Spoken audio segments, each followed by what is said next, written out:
It is 6:30, so I think we'll go ahead and get started. Thank you, everyone, for being present in the room.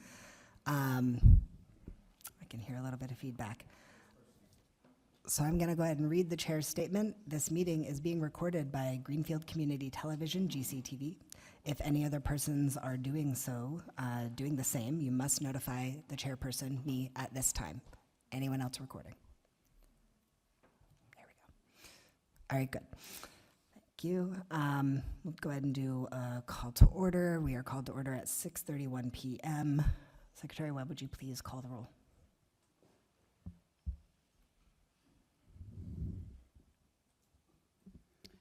Member Goodwin? Here. Chair Sexton? Here. Secretary Webb, I'm here. Vice Chair Childs? Here. Member Geneve is not here. Member Disorger Here. is online. Member Deitman? Here. All right, we have a quorum with one absence, although we've heard that Member Deneve should be joining us in a few moments.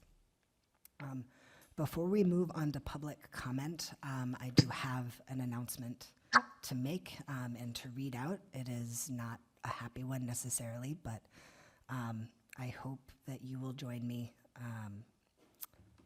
in taking a moment of silence for Brandon Hoyt, who was a 7th grade student at our middle school who passed away suddenly on Monday morning. He was 14 years old and leaves behind his sister Joanna, his mother Regina, and his father Sean, who are both employees of our district. So we will observe a minute of silence now.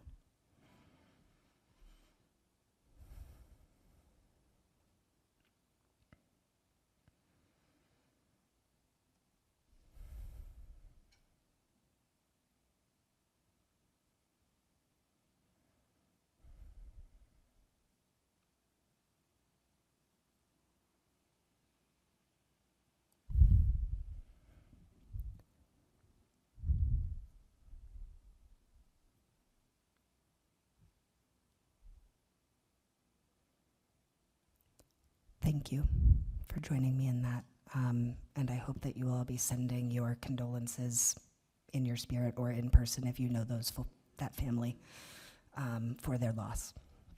And it is truly a loss to our whole community. At this time, we will open up to public comment. If you have not already signed up for public comment, you can see our recording secretary, Nan, over there.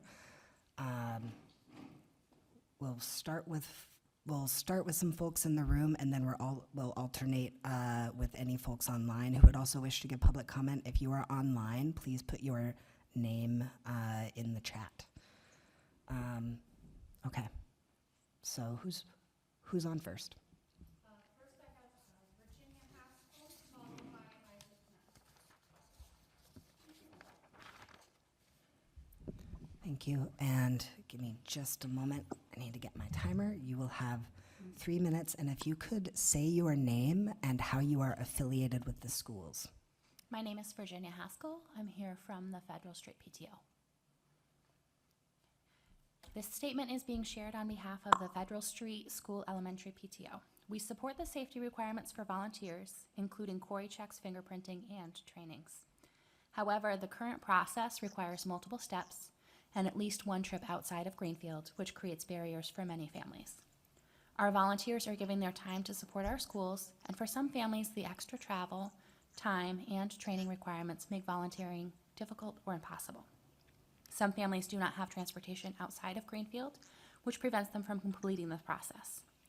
Research consistently shows that when parents are actively involved in their children's education, student performance improves. We respectfully ask the district to offer a regular opportunity to complete the Corey checks within Greenfield, such as one scheduled day each month at a district school or office. Making this process more accessible will help more families participate and strengthen our school community. Thank you for your time. Sincerely, the Federal Street Elementary School PTO.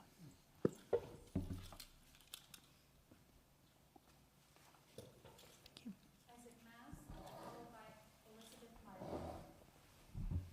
Okay, hi. And if you could say your name and your affiliation with the schools. Yeah. My name is Isaac Mass. I'm a taxpayer in Greenfield and the parent of 3 children who are educated by Greenfield Public Schools, including my youngest is a senior in Greenfield High School, and I'm a spouse of a Greenfield educator.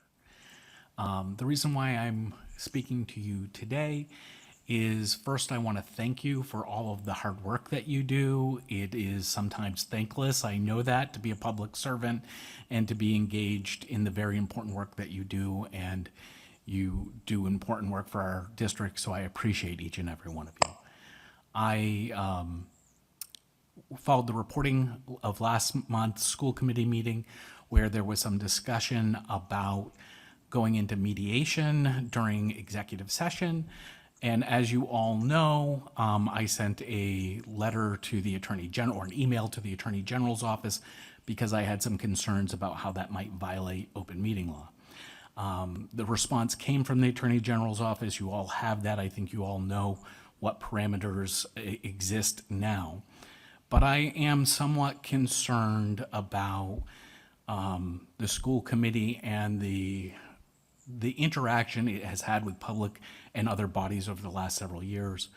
When I sent this message out, I didn't receive any kind of response within a couple of weeks, which, by the way, I'm not owed a response, but I wanted to make sure that the school committee got that.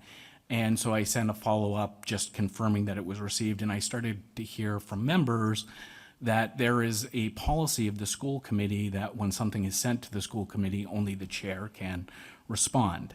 I don't know if that's accurate or not. If it is a policy, I think it's a poor policy. I think that all of you are elected officials, elected by all of the citizens, and you all have the right, not the obligation, but the right to respond to constituents who bring things before you. To the extent that this comes from a misunderstanding of the open meeting law, you certainly can't respond to about a policy thing that you copy all of the rest of the school committee on, because that would be a violation of the open meeting law. But individually, you have the ability to do that. I encourage you to continue to be open and transparent with the public.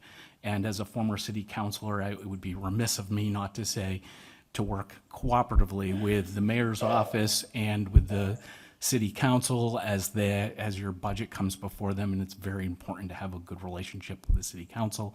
I always did in my tenure on city council, had what I thought was a good relationship with the school committee. You guys are doing great work. I appreciate you. And to the extent I can ever be personally useful to any one of you in understanding how the open meeting law or process works, I'm available and willing to help at no cost to the city. Thank you.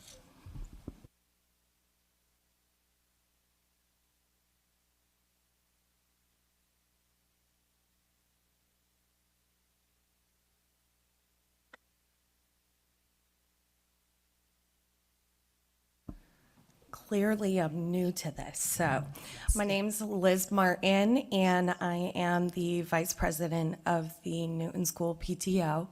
Thank you for having me. This is mainly in concerns with what the Federal Street School PTO also mentioned. If we are looking to have more families in our community join our school, and we love our schools, but we want more families to have the opportunity to come and be in our schools. And so I would really love for the policies to take a good look at the expectations for volunteers in our schools. And if we could have the community engagement really take a look at that, that would make a lot of families happy and more likely to want to volunteer in our schools. So that's it. Thank you.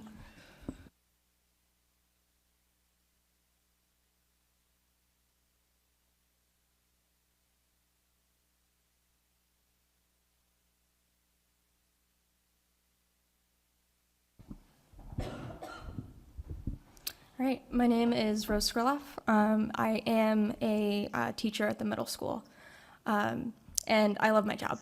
I'm a fifth grade teacher at the middle school. There are 6 of us that work as fifth grade teachers, 3 of which are ELA and social studies teachers, and 3 who are math and science teachers.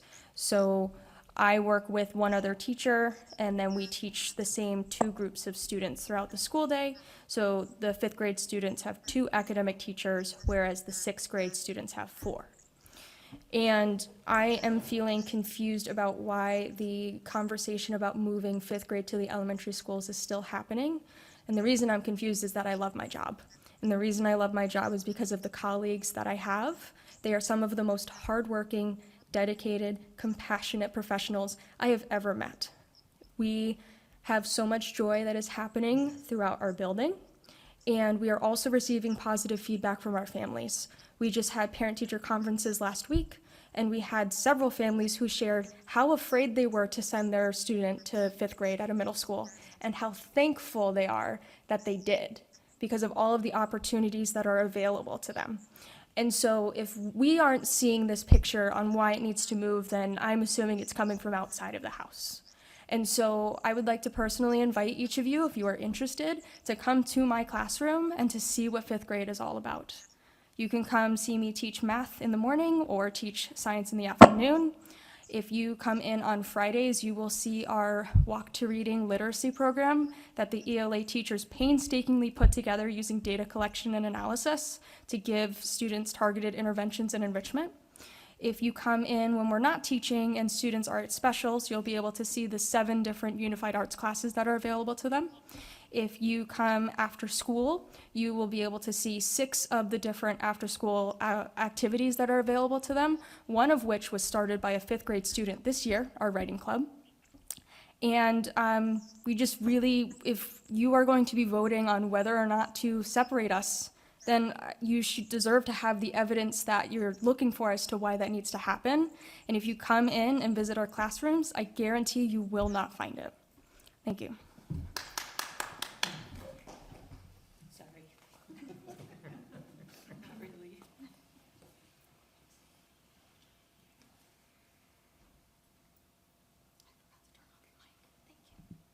Is there any other public comment in the room? Okay. For me, or for the kid? Yeah. I just want to give a couple more calls for public comment in case anyone who didn't share in the room gets a feeling that they would like to.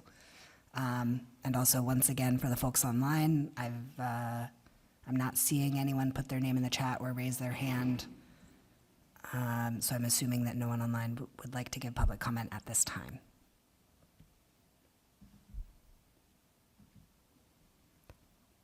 All right. Excellent. Then we will close public comment for now and move along to the report of student representatives to the committee. So if our student reps could come up, got some seats right up front here.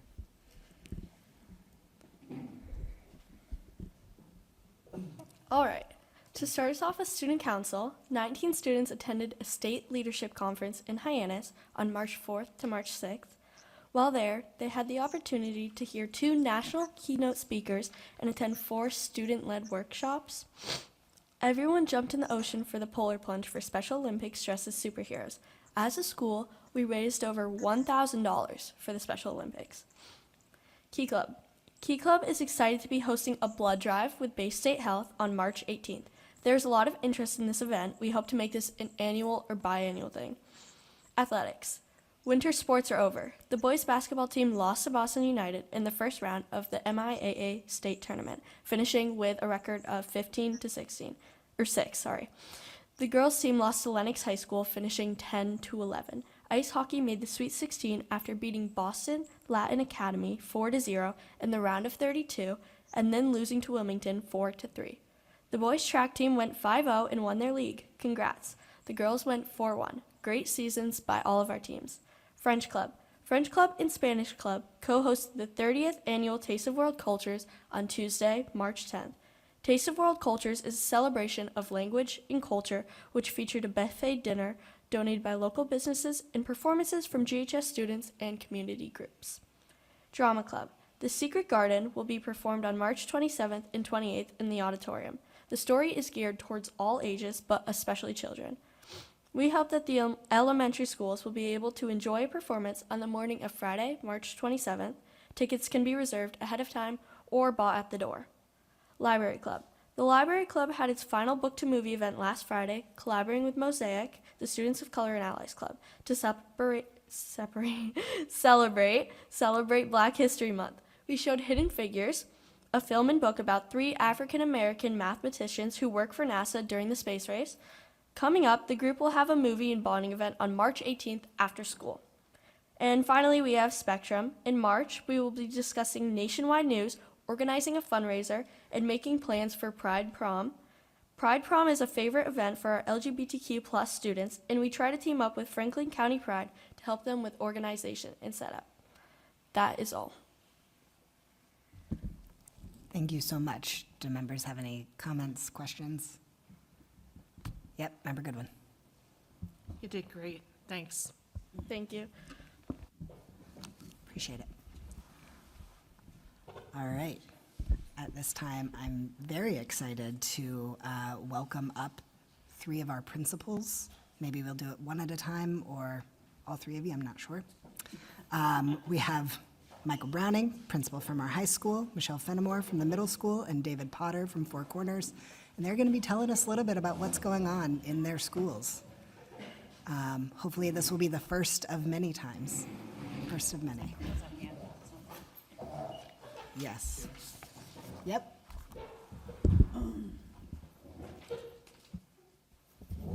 Yes, thank you for that introduction. Want to welcome our 3 principals here, and as Chair Sexton mentioned, just a brief overview of some of the great things that are happening at the schools, and we'll have the 3 other principals come the next month there, and because I know that many times our meetings are done with business and a lot of things that are happening, and I think it's nice to hear what's going on in the schools and how they're dealing with things, and kudos to all the teachers and everybody who's involved district-wide as well, who helped this week with the unfortunate passing of one of our students. The middle school did a great job and had assistance from other schools as well on that one. But here tonight, they're going to give you some quick overviews, and if you have any questions related to what they're talking about tonight, that'd be great. And it's just probably the beginning of seeing them hopefully, at least once a year in front of you. Thank you. Awesome. There How you about go. now? Okay. I just want to start with a shout out. We have some teachers here, and I've worked with all of them, except for Rose. But Rose, great job.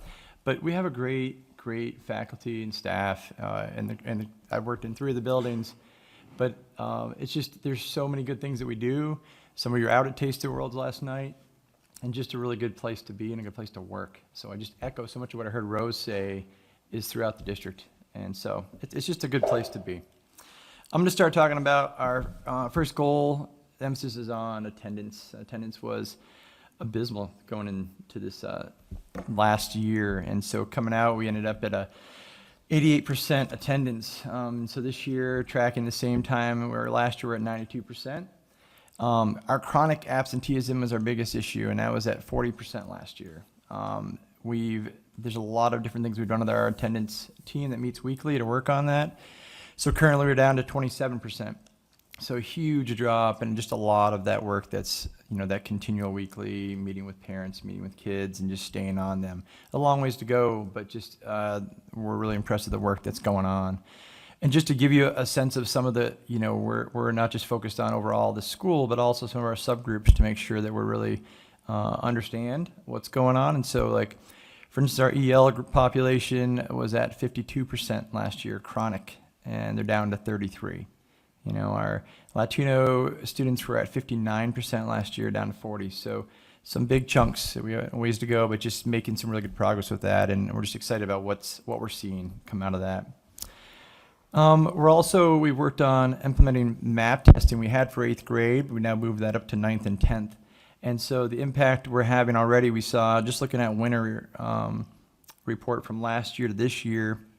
Last year, they were at 38% in ELA proficient. This year, we're at 48%, just from winter to winter. In math, we started at 27% last year proficient. Now we're up to 36 this year. So things are moving in the right direction that we want to see, and that's exciting. As a building and thinking about practices we're doing as staff, we're working on a staff read that's called Grading for Equity. And so it's a book that we spend every week in collab. They spend some time as a collab team.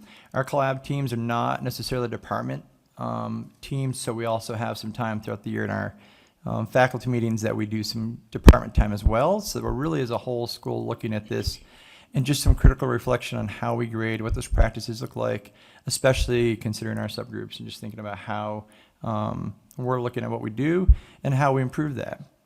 And so again, we're about 2/3 of the way through the book. We've seen several different kind of areas that come out that staff are working on. And then we're just continuing to work on what are some school-wide as well as department-wide practices that we can make. And so that's been a really good experience for us. We also working on just building a strong ILT. And so something that we've been working hard on to kind of grow them as a team. So this year they've really focused on peer visits. And so that opportunity to go into classes and have another staff member come and observe you as well as you observe them. And so, and I know this has been done at the middle school, and they had a really great model of this, and where it was kind of a slow start of just some things that you notice and some things you wonder, and then each time, every quarter, we're doing a new one with a little more of an intense look at things. And so, we're on our third one this quarter. Today, they actually at the faculty meeting had a chance to do their pre-observation with the person that they're going to observe, and that's going to observe them. So they have that chance to really target some areas that they want some input on and get some feedback on. And so, again, these are just some of the things we're doing that we're excited about, that we're really seeing staff start to move the building in a direction we need to go. Great, thank you. Yeah, if you give me a second, I've got your PowerPoint and I can share it with the Zoom.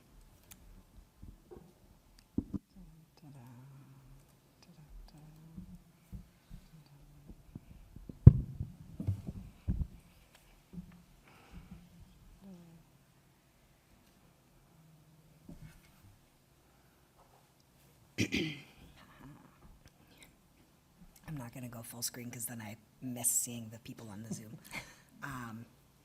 But feel free. Hi, everyone. It's nice to see you all again. I do want to start by acknowledging the Hoyt family, and on behalf of the entire GMS faculty and staff, we're sending our condolences to them during this difficult time. And I do want to shout out all of my teachers and staff who did something incredibly hard this week, and they did it with such grace and class and love. And the kids are just so wonderful as well. So thank you for letting me say that. So what I'm going to share with you is 4 areas of where we focused: attendance, accountability, instruction, and then student achievement. These were born out of when DESE put us into a status. So without understanding the 5th grade's place in the middle school, it's hard to understand how we got to where we were and made the progress that we made. So the 5th grade allows for a team teaching approach, so we can be more efficient with the people that we have in the building and around the district. So we're able to concentrate resources and interventions to one school, which I think has allowed us to make the progress that we've made in a short period of time. And the kids love it there. After a couple of weeks, they're comfortable there, and like Teacher Skriloff said, I would. It's an open invitation for you all to come and visit during lunchtime, during dismissal, during arrival, during recess, and see what's going on there. So you can. This is our accountability percentile growth. So in 2022, we were at 3%. So a lot of other schools were doing better than us in the state.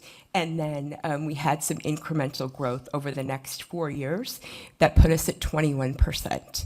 And that has allowed us to exit the status of the state. Another area we had to focus on was attendance, and so we have a robust, comprehensive chronic absenteeism plan at GMS that involves a lot of incentives, a lot of parent meetings, and a lot of student meetings to figure out why kids are having a difficult time coming to school. So we've improved significantly in a very short period of time. Our student achievement growth from 2022 to 2025, you can see that there was double-digit growth in each subject area between those 3 years, in math, ELA, and then science. Science is only grade 5. This is a bit of background on our classification. From 2018 to 2021, absent of COVID, there was limited to no progress. So the state had given us our marching orders, so to speak, and we weren't making any gains in those areas. From 2022 to 2023, we were in the comprehensive support, so we still had assistance from the statewide system of support, and we needed assistance and intervention, which we worked with the state on. And then in 2024, we exited the status, and we remain out of the status. We do not require intervention or assistance, and I'm up here talking about that, but it really says something about the level of dedication of our staff and their skill in the classroom. I'm also very proud of, we have 4 aligned curriculums for all 3 grade levels, so grade 5, 6, and 7, in all 4 subjects and our SEL curriculum. So ELA, we use CKLA and Amplify. It's the same program. Math is illustrative math in all 3 grades. We are using investigating history in social studies, and then in science, we are using Open SciEd in all 3 grades, which is it's new for 6th grade this year, but it's very hands-on and problem-solving based. And then for our social emotional learning, we have Second Step that is done in our advisories every week. And then we have a lot to still work on, and some of those things are making sure that we are strengthening our Tier 1 instruction so it allows access to all students, including students with disabilities and our MLL students. Like Mike had said, building our instructional leadership capacity, so really delegating and distributing that leadership to the teachers so that they can start to teach their colleagues, and then using data to make sure that we have equitable student outcomes, attendance. We're using data to improve, and then one of the other things that we do at GMS is we have these almost monthly family events that it was born from the teachers, and they started volunteering doing them, and we have one every other month, and so working on expanding access. So with the support of Assistant Superintendent Sullivan, we're able to provide transportation to all of those. So we're very proud of the work that we're doing.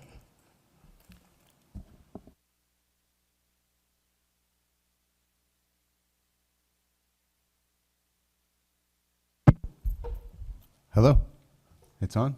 Hi, glad to be here. David Potter, I'm the principal at the Four Corners Elementary School.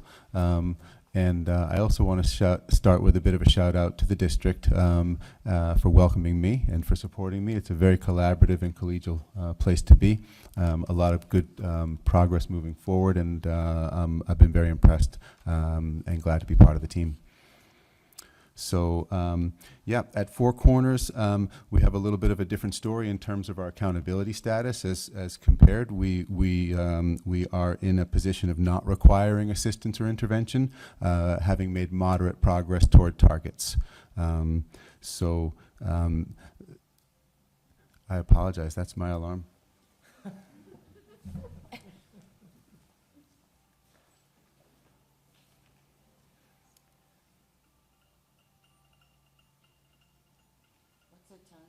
I was going to say. That's right. Exactly.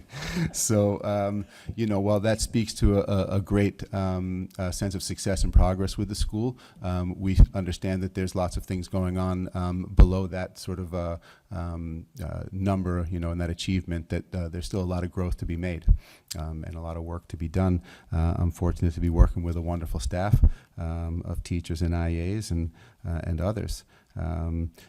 Speaking of staff, just to give you a brief overview, we are nearly fully staffed. We've been working hard all this year. We are still looking for one special education teacher, and otherwise we have a couple of different Unit C positions, building-based substitute and an IA that we are still looking to bring on board. But we've hovered right around that full staffing, and it's been very difficult to locate that special education teacher, but we're in a process where we think we have some viable candidates and looking to bring somebody on board real soon. With that, I'm going to tell you a little bit about our school improvement goals. I've had a great experience so far working with our school council, have some very invested parents who heard a draft and I don't want to say pushed back, but asked questions, wanted clarification, wanted some history. And so the first goal that we have is about providing and accelerating student learning and literacy through the use of focused data-informed small group literacy instruction daily. And this is with every classroom teacher providing interventions as needed in small group settings with students with similar needs, and as well in conjunction with our reading interventionist. And so each grade level team is supported by a third teacher whose focus is reading, and who is, as we all have been growing through this year of professional learning, taking on more and more ownership of this system and this matrix of working with students in what we call the science of reading. So determining through progress monitoring and benchmarking, not just where you may be in the total spectrum of progress, but why, and how your issue or challenge may be similar to somebody else's but different from your peer next to you. So grouping is very important, and focusing on the key elements that's really holding a child back in terms of literacy and reading and overall reading comprehension.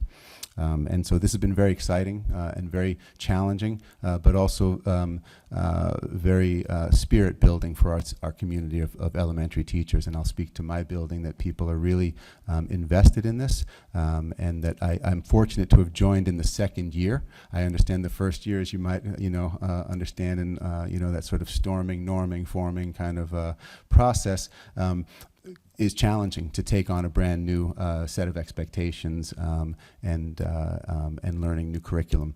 But this has been a wonderful experience for us, and the circling back to my school council, they wanted to know, well, this is your goal to, through certain objectives, meet these benchmarks of, say 70 or 80% success of students reading on grade level. They said, how practical is that? How plausible?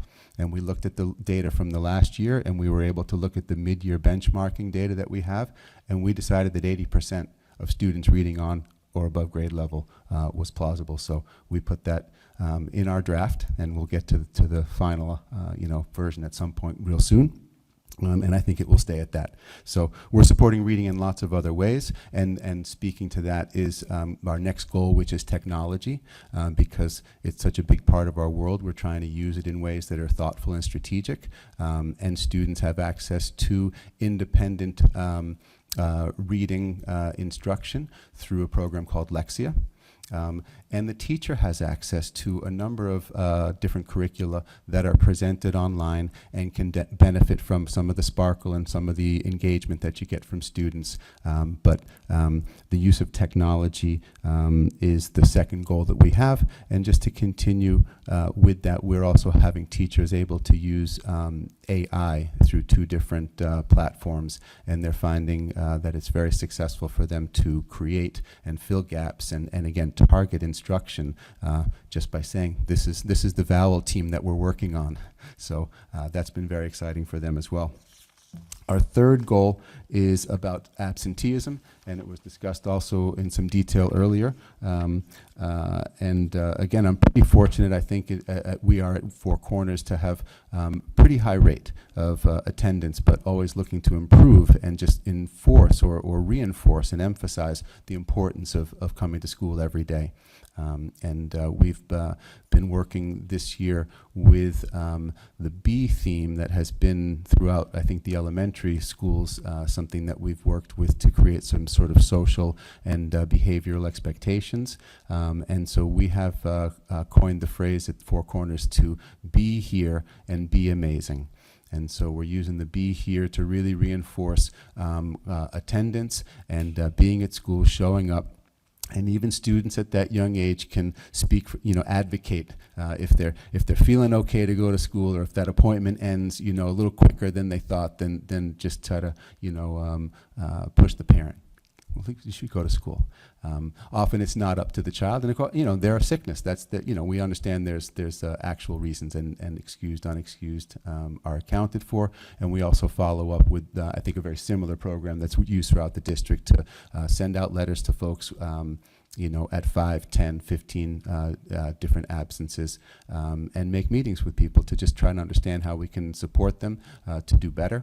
And so we've been enjoying the be here aspect of that, and the be amazing part is to try to up the ante for positive behaviors in the building, and we try to recognize students for being amazing. And each month we honor one student from each class, and we highlight how they were amazing, and they're invited to lunch with me at the end of the month. So a lovely way for me to spend some time with some students and reinforce attendance and being amazing. In other respects, I want to talk a little bit about our involvement with Playworks, which is a new program, I think, to the district, which is trying to enhance the way we handle recess and some of the unstructured time, and very thoughtfully introduce games that maybe we all grew up playing, but maybe are less played out, in the backyards and on the street than they used to be. Even to the point of teaching kids how to do rock, paper, scissors, and using that as a real fair way. And when you don't have a coin to flip, and we don't want to say, we don't shoot it out anymore. I don't know if you guys grew up with that, of throwing out one or two fingers. But now we do rock, paper, scissors, and it's a lot more efficient usually. And if kids understand that, then so much of the conflict can be settled very quickly. And so that's become more part of our school. And we've also utilized through that program, and we're implementing the junior coaches aspect, which is using our fourth graders as mentors to the youngest students out at recess. And we have I would say almost 3/4 of our fourth graders volunteering to go out and be trained and help out with recess and teaching and leading these games that students have learned either in gym or through the recess program. So with that, I'll wrap up and say thank you again for having us. It's been a great night. Great. Thank you all so much. Members, comments, questions? I see Member Goodwin. All right, and Where then you Member guys Goodwin. been? Thank you for coming. I joined school committee, I don't even remember what month it was, but to find out, I had to do a record request to find out how many first grade teachers were in the district, and I paid $100 for a records request to find how many. So you being here is really helpful, because we hear where you're striving to go. And that is important as we look at every single dime and how it's being used. And I just want to thank you for being here. And I know what it means, that you have to get up tomorrow and be there for the buses. I know exactly what that means. Thank you. All right, I saw Member Deitman, and then I've got Member Childs. Thank you. Thank you so much for being here. And thank you, Principal Potter, because I'm just so happy with what's going on at Four Corners, with where my daughter's a second grader. But my question is for Principal Finnemore. Because there's such an important decision to be made regarding fifth grade, could you help us understand a little bit more about what the team teaching is like? How many students are in a team teaching classroom, for example? And what in your mind would be the consequences of moving fifth grades back to the to the elementary schools at this point? Thank you for asking me. There's probably in each classroom anywhere from, it averages about 15 students. So I'll use Teacher Skriloff as an example. Teacher Skriloff teaches math and science, and Miss Murphy-Davis teaches ELA and social studies. So there's a group of students, 20-ish, that switch back and forth, but it averages about 15, depending on students needing other services during that time. And I think that, and I know many of you have received letters from my wonderful fifth grade teachers this week. They are tenacious. And I think the biggest benefit is that we are able to concentrate our resources. It's difficult when you have grade bands split up among 3 different schools to have cohesion. So when we get them all in the middle school, in 5th grade, it's a little bit of growing pains, but then we're able to really align our instructional practices, our curriculum, and our interventions. So in 5th grade, we have a model that the 5th grade teachers did on their own, and with the support of Assistant Superintendent Sullivan and myself, we have a targeted intervention instruction that happens every Friday, sort of like a walk to read. And they've seen incredible gains with student literacy and on our MAP scores. So I would say the concentration of resources, it's also efficient that have everybody in one building. So I'm not sharing any teachers with anyone. I'm not sharing an MLL teacher. Ms. Erickson is our 5th grade inclusion special ed teacher. So that's all Ms. Erickson works with. So we can concentrate those resources to ensure that we are meeting the needs of the students more globally. And we also have access to 2 interventionists. We have a math interventionist and we have a reading interventionist full-time. So that would be a huge benefit. A consequence of that, none of that happens, right? Because they go to 3 different schools, and you lose the cohesion of the curriculum and the instruction and just the school culture. And I think delaying that past 5th grade, I think it is not helpful. The students, like I said, there's a little trepidation, but after about a week and a half, they are super happy at the school. Of course, we have our issues, right? But they're very happy there. And we just had parent-teacher conferences, and all of my 5th grade teachers shared with me that they have not heard a single family have a regret with sending their kid to 5th grade at the middle school. And so I would, and I've also received that feedback, I would encourage people to look at that group of people who have actually sent their kids to our school, and ask them their thoughts, and certainly my teachers. We would love for you all to come in and see how it runs there. The school looks big and scary, but it's not inside. We're nice. And I think that it's, I guess, what we're sort of thinking about when we're processing this is what is the problem that we're trying to solve with this? And so it sounds like there's a problem with 5th grade, right? There sounds like there's something that's going wrong there, or something that's going wrong in the school, and we think that, we don't think that there's a problem, and we actually think we're the solution.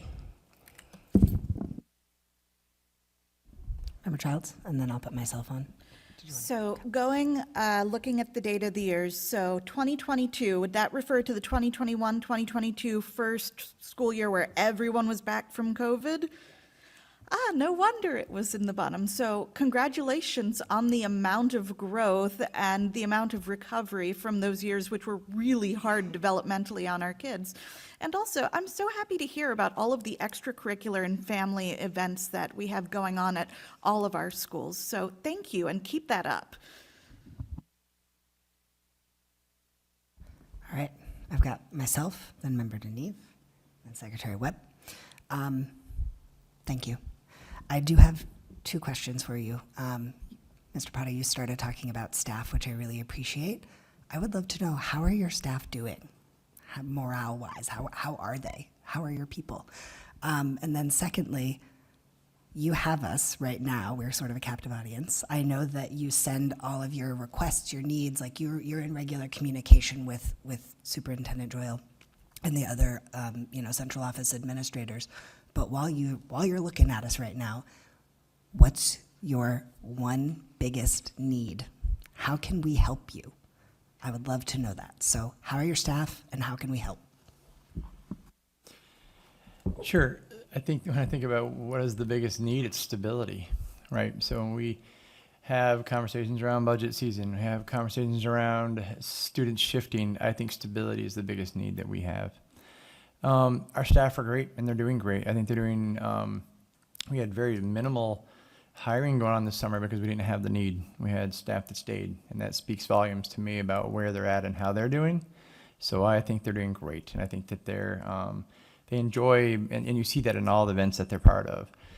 Our staff are so involved with our students, not just in their class, but there's all these activities that they're doing after school, they're all part of, and some of them in several different hats they're wearing because they're involved in several different ways. So I think they're doing well, but again, stability would be the biggest need. So, and I know that that's a kind of a simple, but it's the truth. So when we think about where budget leads and what that's going to lead to, just the stability is going to be the biggest piece, especially thinking about where I think about Michelle and the work that they've done to get out of this status, right? And that required that kind of stability. We're there and we're working our way out. And so the same thought there, that we want to make sure that we're really careful about preserving what we have so we can keep doing the things we're doing to move forward. Thank you.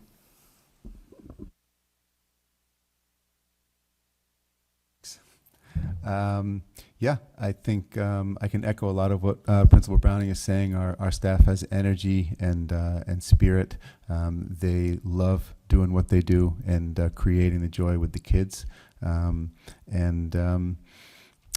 They work hard, for sure. But overall, I think the spirit is very caring and very analytical. There's a lot of discussions about how to do what's best and how to do it differently sometimes, and a lot of room for social emotional support and outreach, because it's really kind of a big family. I think, sort of building off of what Mike is saying as far as stability, I think continuity, that sort of is an outgrowth, I guess, of stability, but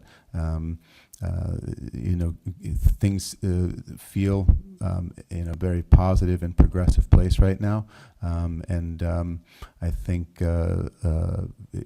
allowing time for more data to see how things work and to see growth relies on oftentimes maintaining and supporting what's happening. So that's what I would say is my request. I don't want to speak for them behind me, but I think they're happy on a general day of the week. Like I said, they've been amazing this week, and they've really shown their dedication to our students. But overall, we have a really collaborative staff. They are always willing to help each other, grade level wise or outside of grade level. And I think that it's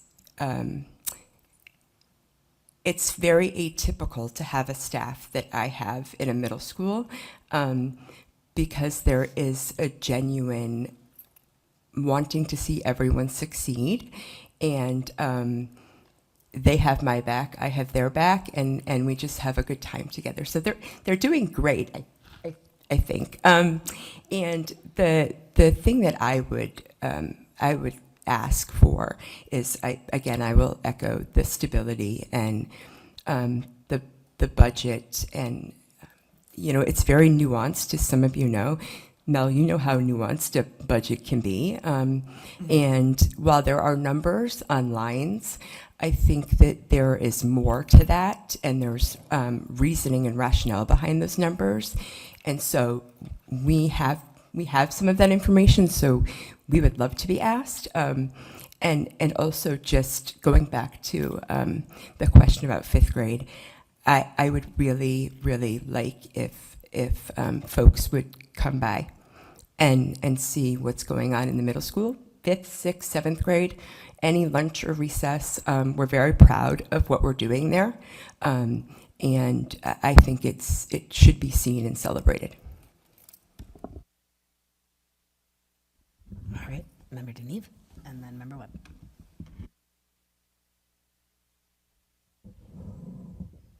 Thank you all for coming.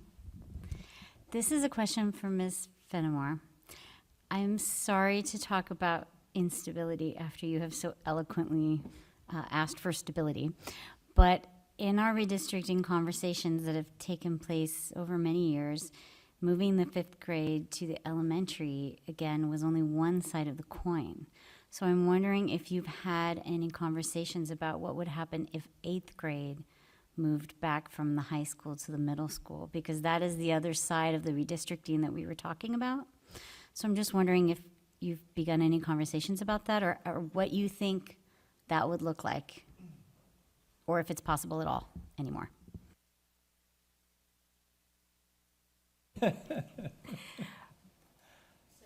I'm unsure of what that would look like. I really haven't had much thought or talking about that side of the coin, but I do know that is something that people are interested in talking about. And I don't know, Mike, if you have any thoughts on that? Yes. No, do not move them back. I don't know why we would. I don't know how that would benefit them. And it's nothing to say that there's anything negative about going there, but the reality is it's appropriate. And I think they're placed well, and they're doing well where they are. So I would not move them.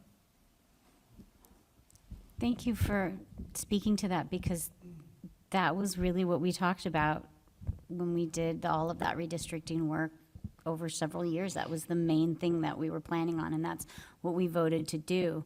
So to hear that things are different and that changes have been made, or you're experiencing different things and through a different lens, that's really important. And maybe we need to revisit all of the listening sessions and have new listening sessions in this new span of time with the new data that we have, so we can see where you all are at. So I really appreciate you coming in and telling us that the information has changed. Thank you. Member Webb. Thank you for being here. This is more for Mr. Browning and Ms. Fenimore. I know that when we were doing our tours, we got to see some of your really cool exploratory shops. I was hoping that you could give more about what you are offering for UAs at GHS level, and for Ms. Fenimore, what you guys are doing for UAs at GMS. I mean, I know there's Makerspace, which is a favorite of my child's. Yeah, so we have, to begin with, we have the things that have been there for a while, right? We have our culinary, we have our, Bostrom teaches both construction as well as sustainable energy, sustainable agriculture, rather. We also have our, a few different art classes that are provided, and they kind of vary through the years, but there's ceramics as well as graphic design. We have our GHS TV that is also is growing all the time and continuing to move in a direction we want. So that's exciting to see, as well as he does the yearbook and a few things like that. But just that idea that students are seeing more episodes of GHS TV and what the good things we're doing. We also have our what's new to us is our innovation career pathways that we've been working on. So with Assistant Superintendent Sullivan, we've been building our team that's working on this new pathway, and it's a way to really kind of start finding some students that are looking for something that isn't necessarily shifting to another school to find it, but they can find it here. So manufacturing is really where we're heading with that right now, with other options down the road as we build that. And so that's where they would have that pathway that starts at 9th grade with a concentration each year that leads them to an internship and then involvement. So we kind of have this close relationship with local manufacturing, so we can have students that want that. And again, other options that'll come after that. So a lot of good opportunities. I hope I didn't miss any. And then our foreign languages, I guess, as well fall in that category, which is awesome, both Spanish and French.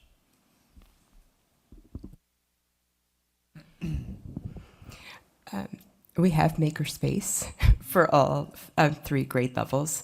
We also, our Unified Arts Department is pretty diverse. So we have Makerspace, we have theater, we have graphic design, art, we have a PE, health, and our band. So we have a 5th grade band, a 6th grade band, and a 7th grade band, and wind ensemble. Did I forget any of them?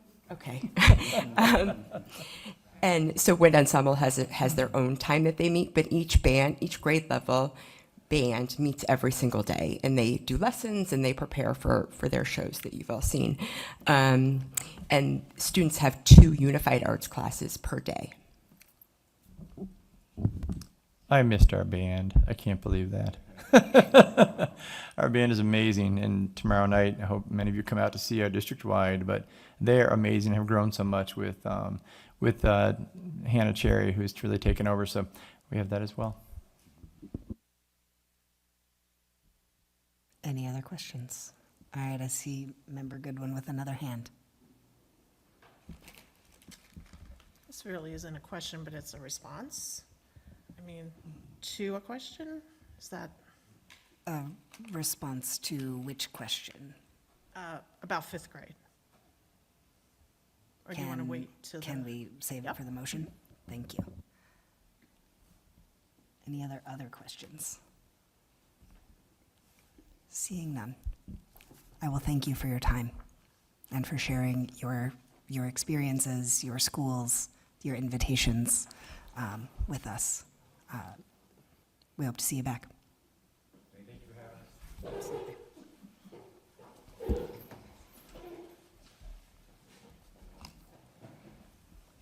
All right. Moving right along. Tonight we are getting many presentations, and I love it. Next up, we have our transportation study presentation given by Richard Labrie. I will do another screen share, but as a reminder, this was a study that we commissioned to better understand our transportation program here in the district. And so Mr. Labrie's company did that study for us and has a recommendation.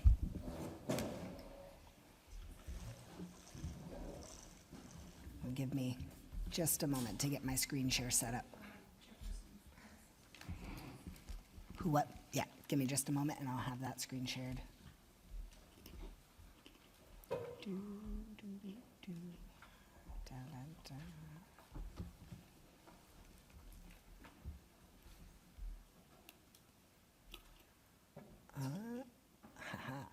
There we go. Can you put it up to full screen? I can, that is as full screen, but I can try to zoom in a bit. How's that? I'm sorry? Yes, we do. Oh, okay. Yeah. Okay. Then I'll work from my copy. Very good. First, thank you for inviting me. This study was, needless to say, very interesting to do. Before I get into the study, just give me a minute to give you my background, and it'll kind of give you the paradigm from which I come from to look at this at transportation.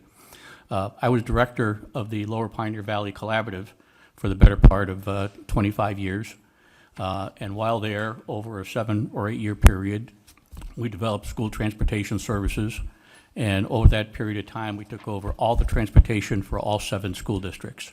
We built 4 bus depots across the county to service them. And we were transporting about 14,000 students daily, 2,500 which were special ed students. And over the course of that time, I got to know a lot about school transportation, both from a self-operated standpoint as well as a contracted standpoint. When we first started looking at the study, we were told or asked that it was primarily to look at special ed transportation.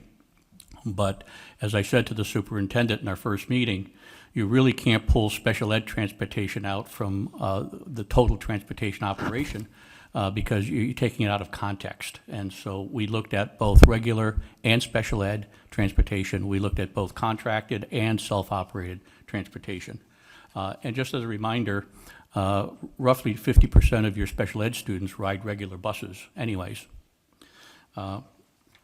Transportation efficiency, when you think of it, it's not just the number of students on a bus or number of students in a van. There are a lot of factors which go into the measure of efficiency and cost effectiveness, not least of which is the geographic size of the district, the distance between your schools, whether you're using a manual routing system or a computerized routing system with regard to routing efficiency. Your student riders that are scheduled, in other words, your eligible riders versus your actual riders that are actually riding. As you probably know, probably close to 30 or 40% of your high school students don't ride the bus even though they're eligible to. They either carpool or drive. The time available between school starting times is one of the biggest factors which affects efficiency. That's called your transportation tier time, the time between your bell schedules that you actually have time to do transportation. Oftentimes, if you have a short bell schedule or a short tier time, you could pick up more students if you had more time, but the time limits the number of students that you could pick up and the length of the routes. Your distance traveled, your travel time, your population density, highway road infrastructure, especially in Western Mass, given winter conditions, and in some cases, mud season in the spring, and not least of which is the community expectations for quality of service. Everyone wants to watch their child get on and off the bus from their window or their door, and sometimes there's a real expectation that can happen as opposed to students walking to group stops. Typically, the morning routes determine the number of buses that you need because typically more students ride in the morning than in the afternoon because of after-school activities. The other is that when you look at a 71-passenger bus, doesn't necessarily mean that you can fit 71 students on that bus. These are 13-inch seats, and when you get to middle school and high school, you just can't fit 3 students to a seat, and therefore it's 2 per seat, which is the standard for middle school and high school students. We looked at operational expenditures. We look at the transportation expenditures. We look at the transportation expenditures as a percentage of the district budget.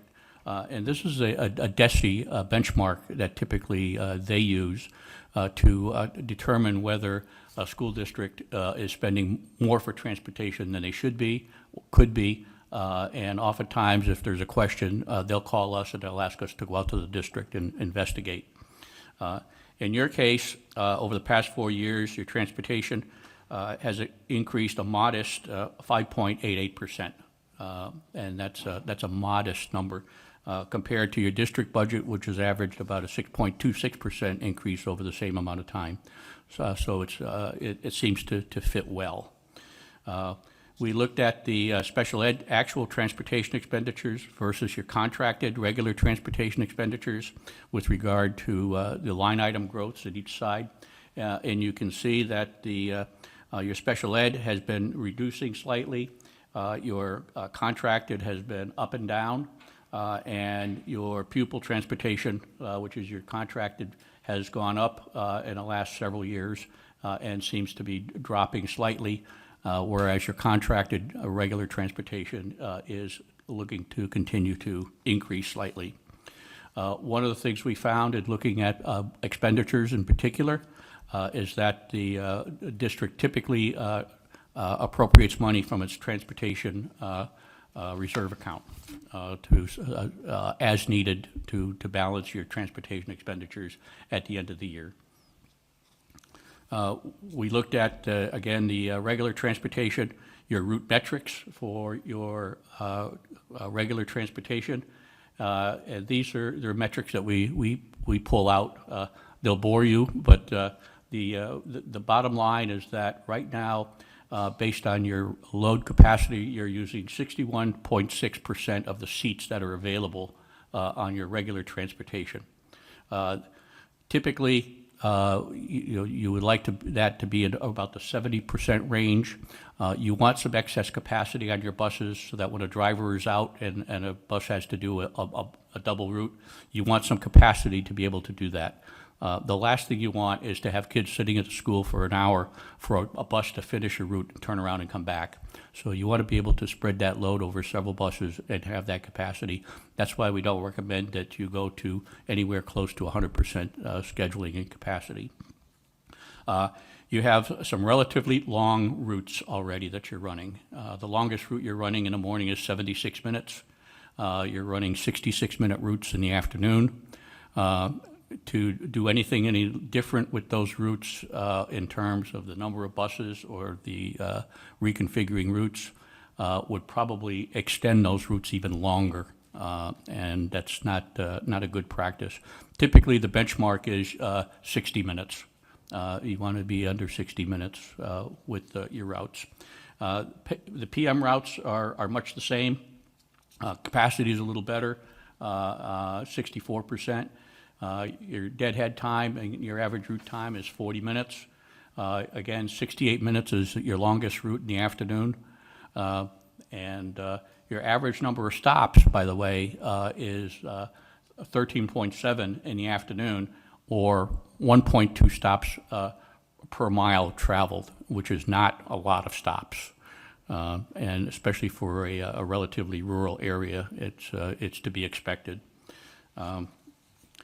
Conclusion with regard to the regular transportation routes, typically for a district of this size and with these demographics, a student capacity ratio of 61.6 is considered relatively efficient. Therefore, based on the routes and the data, and probably more importantly, the conditions under which transportation operates with regard to the bell schedules in particular, it's our opinion that the ridership capacity is relatively efficient. And as I said, it's considering the current bell schedules and the available tier time, that has the greatest effect on your ridership. One important is that you're using between 75 and 82% of the total time available to transport students. So it's not like you have any extra time on these routes for these buses. When we allocate 5 minutes for drop-offs at the schools, and sometimes it takes a little longer. Sometimes it takes a little longer to load kids in the afternoon. And so when you're looking at 75 to 82% of your tier time being used, that's a very high factor with regard to looking at the efficiency of what you're doing. We then went to look at special ed transportation in particular. We looked at your outplacements, and at the time of the study, and believe me, these things change almost daily on the special ed transportation side, but you were transporting 21 special ed students and homeless students to 14 outside placements. And the transportation is provided by both district personnel and 6 private vendors that you use in addition to your own self-operated. And you currently cost share 3 of those routes with other school districts.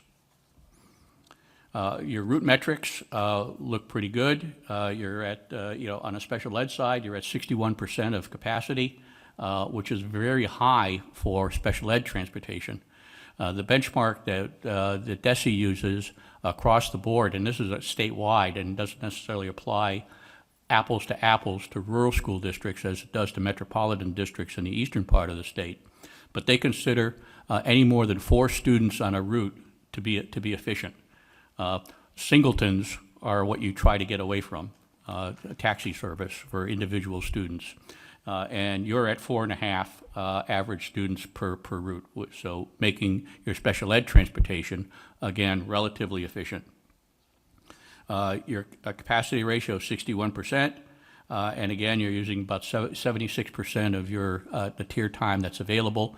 The tier time for out-of-district is 60 minutes. We try to keep routes under 60 minutes. Anything over 60 minutes requires parental approval by the parent. Our conclusions with the special ed is that, again, for a district of this size and demographics, 61% and a ridership of 4.5 is considered to be highly efficient by both DESE and industry standards. Again, any changes would require school bell schedules, and with regard to your special ed out-of-district placements, it would require the placement school to change their bell schedule, and quite frankly, that's probably not going to happen. And again, any increase in ridership would require change in placement, bell schedules, and would end up resulting in longer routes and more student time on vehicles. We looked at your district-owned fleet. Your metrics are, you only have 17.6% of your vehicles under warranty. You have 17, your average age is 5.6, your average mileage is 124,000 miles, and you only have 3 of them, as I said, under warranty. We would like to see an efficient capital replacement plan for the sequential replacement of vehicles, as opposed to just buying them when money becomes available. That allows you, in the long run, to level fund your capital outlay for replacement vehicles over time. We recommend in the report that you use either a 3-year lease purchase for vans and a 5-year lease purchase for buses. And that allows you to build a fleet where you have 50% of your vehicles under warranty at all times, level funding your capital plan going forward. Recommendations, again, establish a capital plan. In addition, instead of buying 7-passenger vans, the state now allows 10-passenger vans, and I would suggest that you buy 10. Allows you more flexibility, allows you to handle more students if it's required, and also provides more opportunities for cost sharing with other districts. And then an alternative, instead of buying all new vans and 10-passenger vans, you may want to consider buying additional Type A school buses, your 19 to 20-passenger school buses, again, giving you even further capacity and ability to cost share routes and to increase your ridership.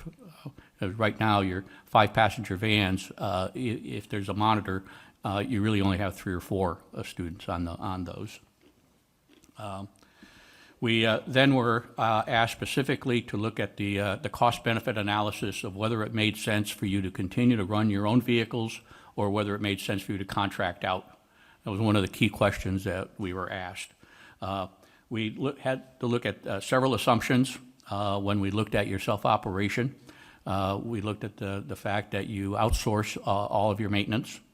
That you would consider to outsource your fuel because you buy fuel, albeit tax exempt, you're buying it locally.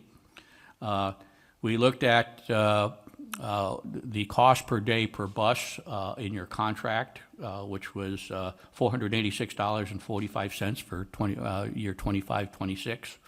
And we used that as a benchmark to look at cost effectiveness and cost of the operation. We were fortunate that we had done the bid last year for Amherst, Pelham, Shutesbury, and Leverett, so we had good information, which we considered to be local information to benchmark your cost against, even though it's not an apples-to-apples comparison, and I admit that, but it's the best benchmark we had that's local. It makes no sense for us to benchmark you against a district like Milton or Duxbury or anything in the eastern part of the state, or even some of the large regional school districts that run a different type of operation. They run a single-tier operation as opposed to a 2-tier operation. So because we had done the Amherst bid, we knew pretty intimately what their routes looked like and what it looked like. And ironically, Kosmeskis was the low bidder there also. And so we felt even a little better with looking at that as a benchmark, since it's the same contractor that you currently have for your regular transportation. We found that when we looked at the bid that was done, and was a coordinated bid for multiple school districts in Franklin County, the only school district that we saw that had a van cost in it was Mohawk Trail. Now, I agree Mohawk Trail is nothing like Greenfield in terms of size or demographics, but we wanted to look at their cost also as a potential benchmark for comparative purposes. The current contractor increases have averaged 6.81% over year to year. The district transportation has increased an average of about 4.53% over multiple years. And with respect to all-inclusive compensation for your self-employed staff, we extrapolated that the compensation, leave with pay, everything else that's in the collective bargaining agreement, equated to about 34.6% of wages.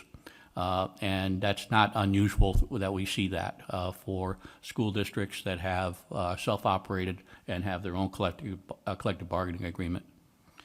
For the purpose of cost-benefit analysis, we looked at special ed transportation for, in some cases, 200 days, in some cases, 220 days, because many of the outplacement schools run extended year and run summer programs. And then, again, we looked at the data from the district budget, and contracted was $493.64 for fiscal '27 going forward.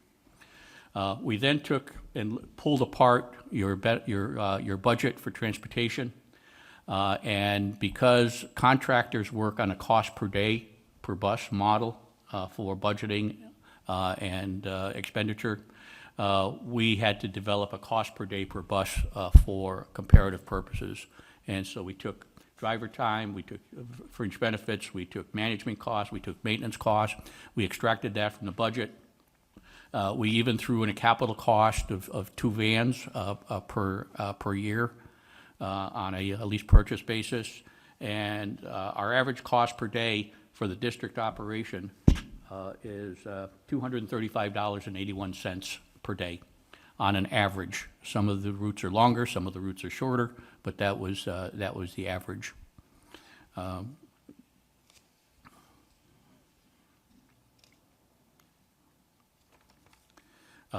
When we looked at comparing that to Amherst, you'll see that the Amherst bid cost is the top, and that is $250, $275, going through $325 in 2930. That's straight from their bid. Mohawk Trails bid cost started at $446.15. Granted, they have longer routes, but still, it shows you that 70 van transportation for special ed can be very expensive, depending on the demographics. And again, your district self-operated comparative cost is the bottom chart, going out with 4.53% increases each year to 2930 for comparative purposes. You look at the cost difference calculations, and this year you're 5.68% cheaper than Amherst. You're 47% cheaper than what Mohawk is doing. And as you look at that going forward, because the self-operated cost increases from year to year are less than the contracted cost increases from year to year, that becomes a divergent in terms of looking at it over a period of time. If you look at the next 2 charts, it actually shows you the divergence. The left one being Amherst and the right one being Mohawk. In some cases, depending on how the expenditures go and with collective bargaining, whatever, sometimes those lines can cross, but in this case, they continue to be divergent out into the future. We actually went and attached a dollar value to all of this, and the cost difference for Amherst this year is about $39,000 less than if it was the Amherst cost. And as you look going forward, that goes out to a savings of $121,704 in 2930, given our extrapolation. The next page is Mohawk, and this year you'll be $588,000 less than Mohawk is spending for a comparable number of vans. So what does that all mean? It means that whatever cost structure you want to look at for comparison, whether it's Amherst or Mohawk or any of the others, that it makes sense for you to continue to self-operate as much as you can, as opposed to contracting out for it.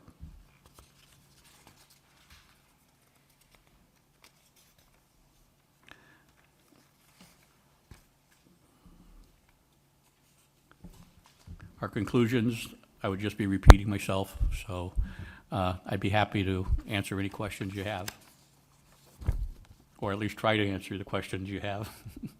Member Goodwin. I have. So we used to have staggered starting and ending times. So would that save us on transportation costs? Where you could save transportation is if you extended the Tier 1 time by 20 minutes. All right, what that would mean is either starting the high school and middle school 20 minutes earlier, or starting your elementary schools 20 minutes later, or splitting the difference at 10 minutes each.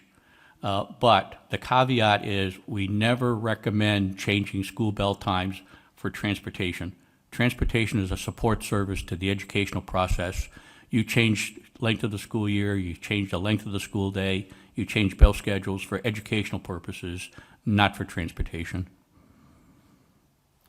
Good to know. And I want to give a shout out. That 61% is because of Terry at central office, who is looking at those special ed vans and calling everybody and adding students to those vans. And that's really, she's a wheeler and dealer. So I want to do a shout out to her.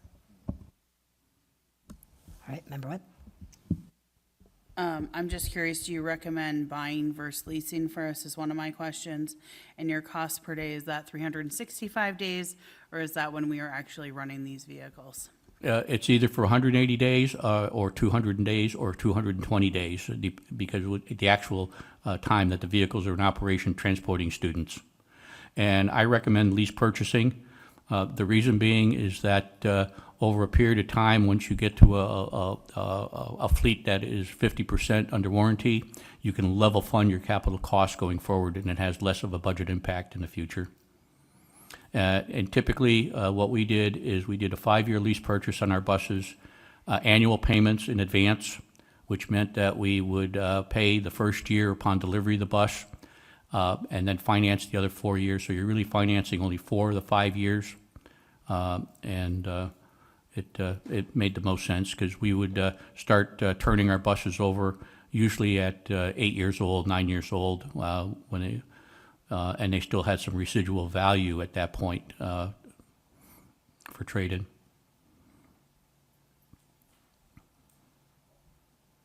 Any additional questions? Yeah, Superintendent. Rich, you talked about 10-passenger vans, and maybe my assumption might be those might be like the Ford Transit vans, some type of scenario in that. What's the availability of actually purchasing those? It's my understanding Amazon's buying all of them, and they're pretty tough to do. And could you just talk about that? And also, I got what you said, that you don't really change things for busing because of support, and kind of talking about the 2-tier thing. But have you have any experience with districts doing 3 tiers? Like many places will do 3 runs. If that was to happen, would there be a potential cost savings as well? Let me go back to the first question first. Typically when you look at purchasing vehicles, the idea is to take the bumps out of the road in your budget from year to year, and lease purchasing allows you to do that. With regard to multi-tier systems, we do those kinds of studies a lot. People ask us, does it make sense to go from a 3-tier system to a 2-tier system? In your case, if you went to a 3-tier system, you would end up having some of your elementary schools on a different tier than all of the elementaries. Not necessarily a good practice to split elementary tier time, because you could have a tier for the high school, you could have a tier for the middle school, but it's the elementary school's loading that drives the number of buses that you have and you need. And just going back, is there availability of those 10-passenger vans on the market? Post-COVID, you couldn't buy a 10-passenger van in this country regardless of how much you wanted to pay. But today, they're available. It's about a 6 to 8 month delivery time ordering new. But I've seen enough of them sitting around in parking lots. And yes, they're Ford Transit vans. They're not cheap compared to a Voyager or some of the other 7-passenger vans, but they're built on a truck frame as opposed to a car frame. They'll run 10 years relatively easily. And we look around at Vanpool. Vanpool is using them almost exclusively now in terms of how they're replacing their fleet, and they have good reliability. This wasn't something that we asked you to look at in this study, but it is something that I know residents might be curious about. What's the deal with electric buses and the potential for that? I know, I hear you, Mel. I'm not necessarily asking this because I am gung-ho about the idea, but I would be remiss if I didn't raise the question. I have seen in other larger, more compact districts that they can be really, they can be done well, and that they can be a useful tool. And because sustainability is something that is important to the larger Greenfield community, I feel like I must ask. So I'm just curious, this wasn't something we asked you to factor in, but what are your thoughts? What have you seen? We have 3 clients that are running electric buses, and I've been with them over a number of years. Quite frankly, the cost of an electric bus is 2.5 times the cost of a diesel bus. The only way it makes sense for a municipality or a school district to get into the electric bus business is with state and federal aid. They would bust your transportation budget at $400,000 apiece. The other is that the battery life on the buses are warranted for 7 to 8 years, even though the body may last 10 years. And batteries have to be disposed of as hazardous waste. And replacing the battery pack on a school bus is roughly almost half the cost of the bus. So without state and federal aid for both the purchase of the buses and the purchase of the infrastructure needed to support the buses, it's almost cost prohibitive. Now, the state is releasing, and the federal government is releasing $2 billion later this year nationally for the fourth round of electric bus acquisitions, and it's by priority school districts. The poorest economic districts are highest priority, along with those that have tribal schools have a high priority. So what I have also found is that the further north you go, the less reliable the electric buses are with regard to battery life during the day because of the request for heaters and the time to heat them up and everything else. We've done several studies where we've shown that electric buses are not feasible at all, and the district has purchased a propane fleet and are very happy with propane buses. They're an alternative. They're fundable under the EPA along with electric buses to the extent that you can get qualified to be eligible for those grants. Thank you. Welcome. Any other questions? Seeing none, I will. Thank you. For I have a que- sorry. I totally missed Ginny on there, online. Ginny. And I'm going to stop Thank you sharing. very much. That was a great presentation. Thank you. I just wanted to know, do you feel that what we are charging the other districts has been appropriate as well? And has it, increased year over year, commensurate with other expenses? We did not look particularly at what the revenue source was that went to the revolving account. We just looked at the total revolving account. So I certainly can look at that and forward an opinion to the superintendent. Thank you. That was very helpful. Typically, you take your cost, and if it's a percentage of students, if you have 50-50 most of the time for McKinney-Vento and homeless transportation, that's typically what the split is between school districts. I would invite you, if you have questions subsequent to tonight, feel free to give them to the superintendent. He'll forward them to me, and we're happy to answer any questions. We're a local company. We're not far away, and we enjoy the work we do. Thank you very much. Thank you very much. Really appreciate you. All right. Let me find my agenda. Okay. I think that we are ready to move on to reports of the administration, and we'll start with you, Mr. Paquette. Good evening. You have in your packets the budget update as of March 6th.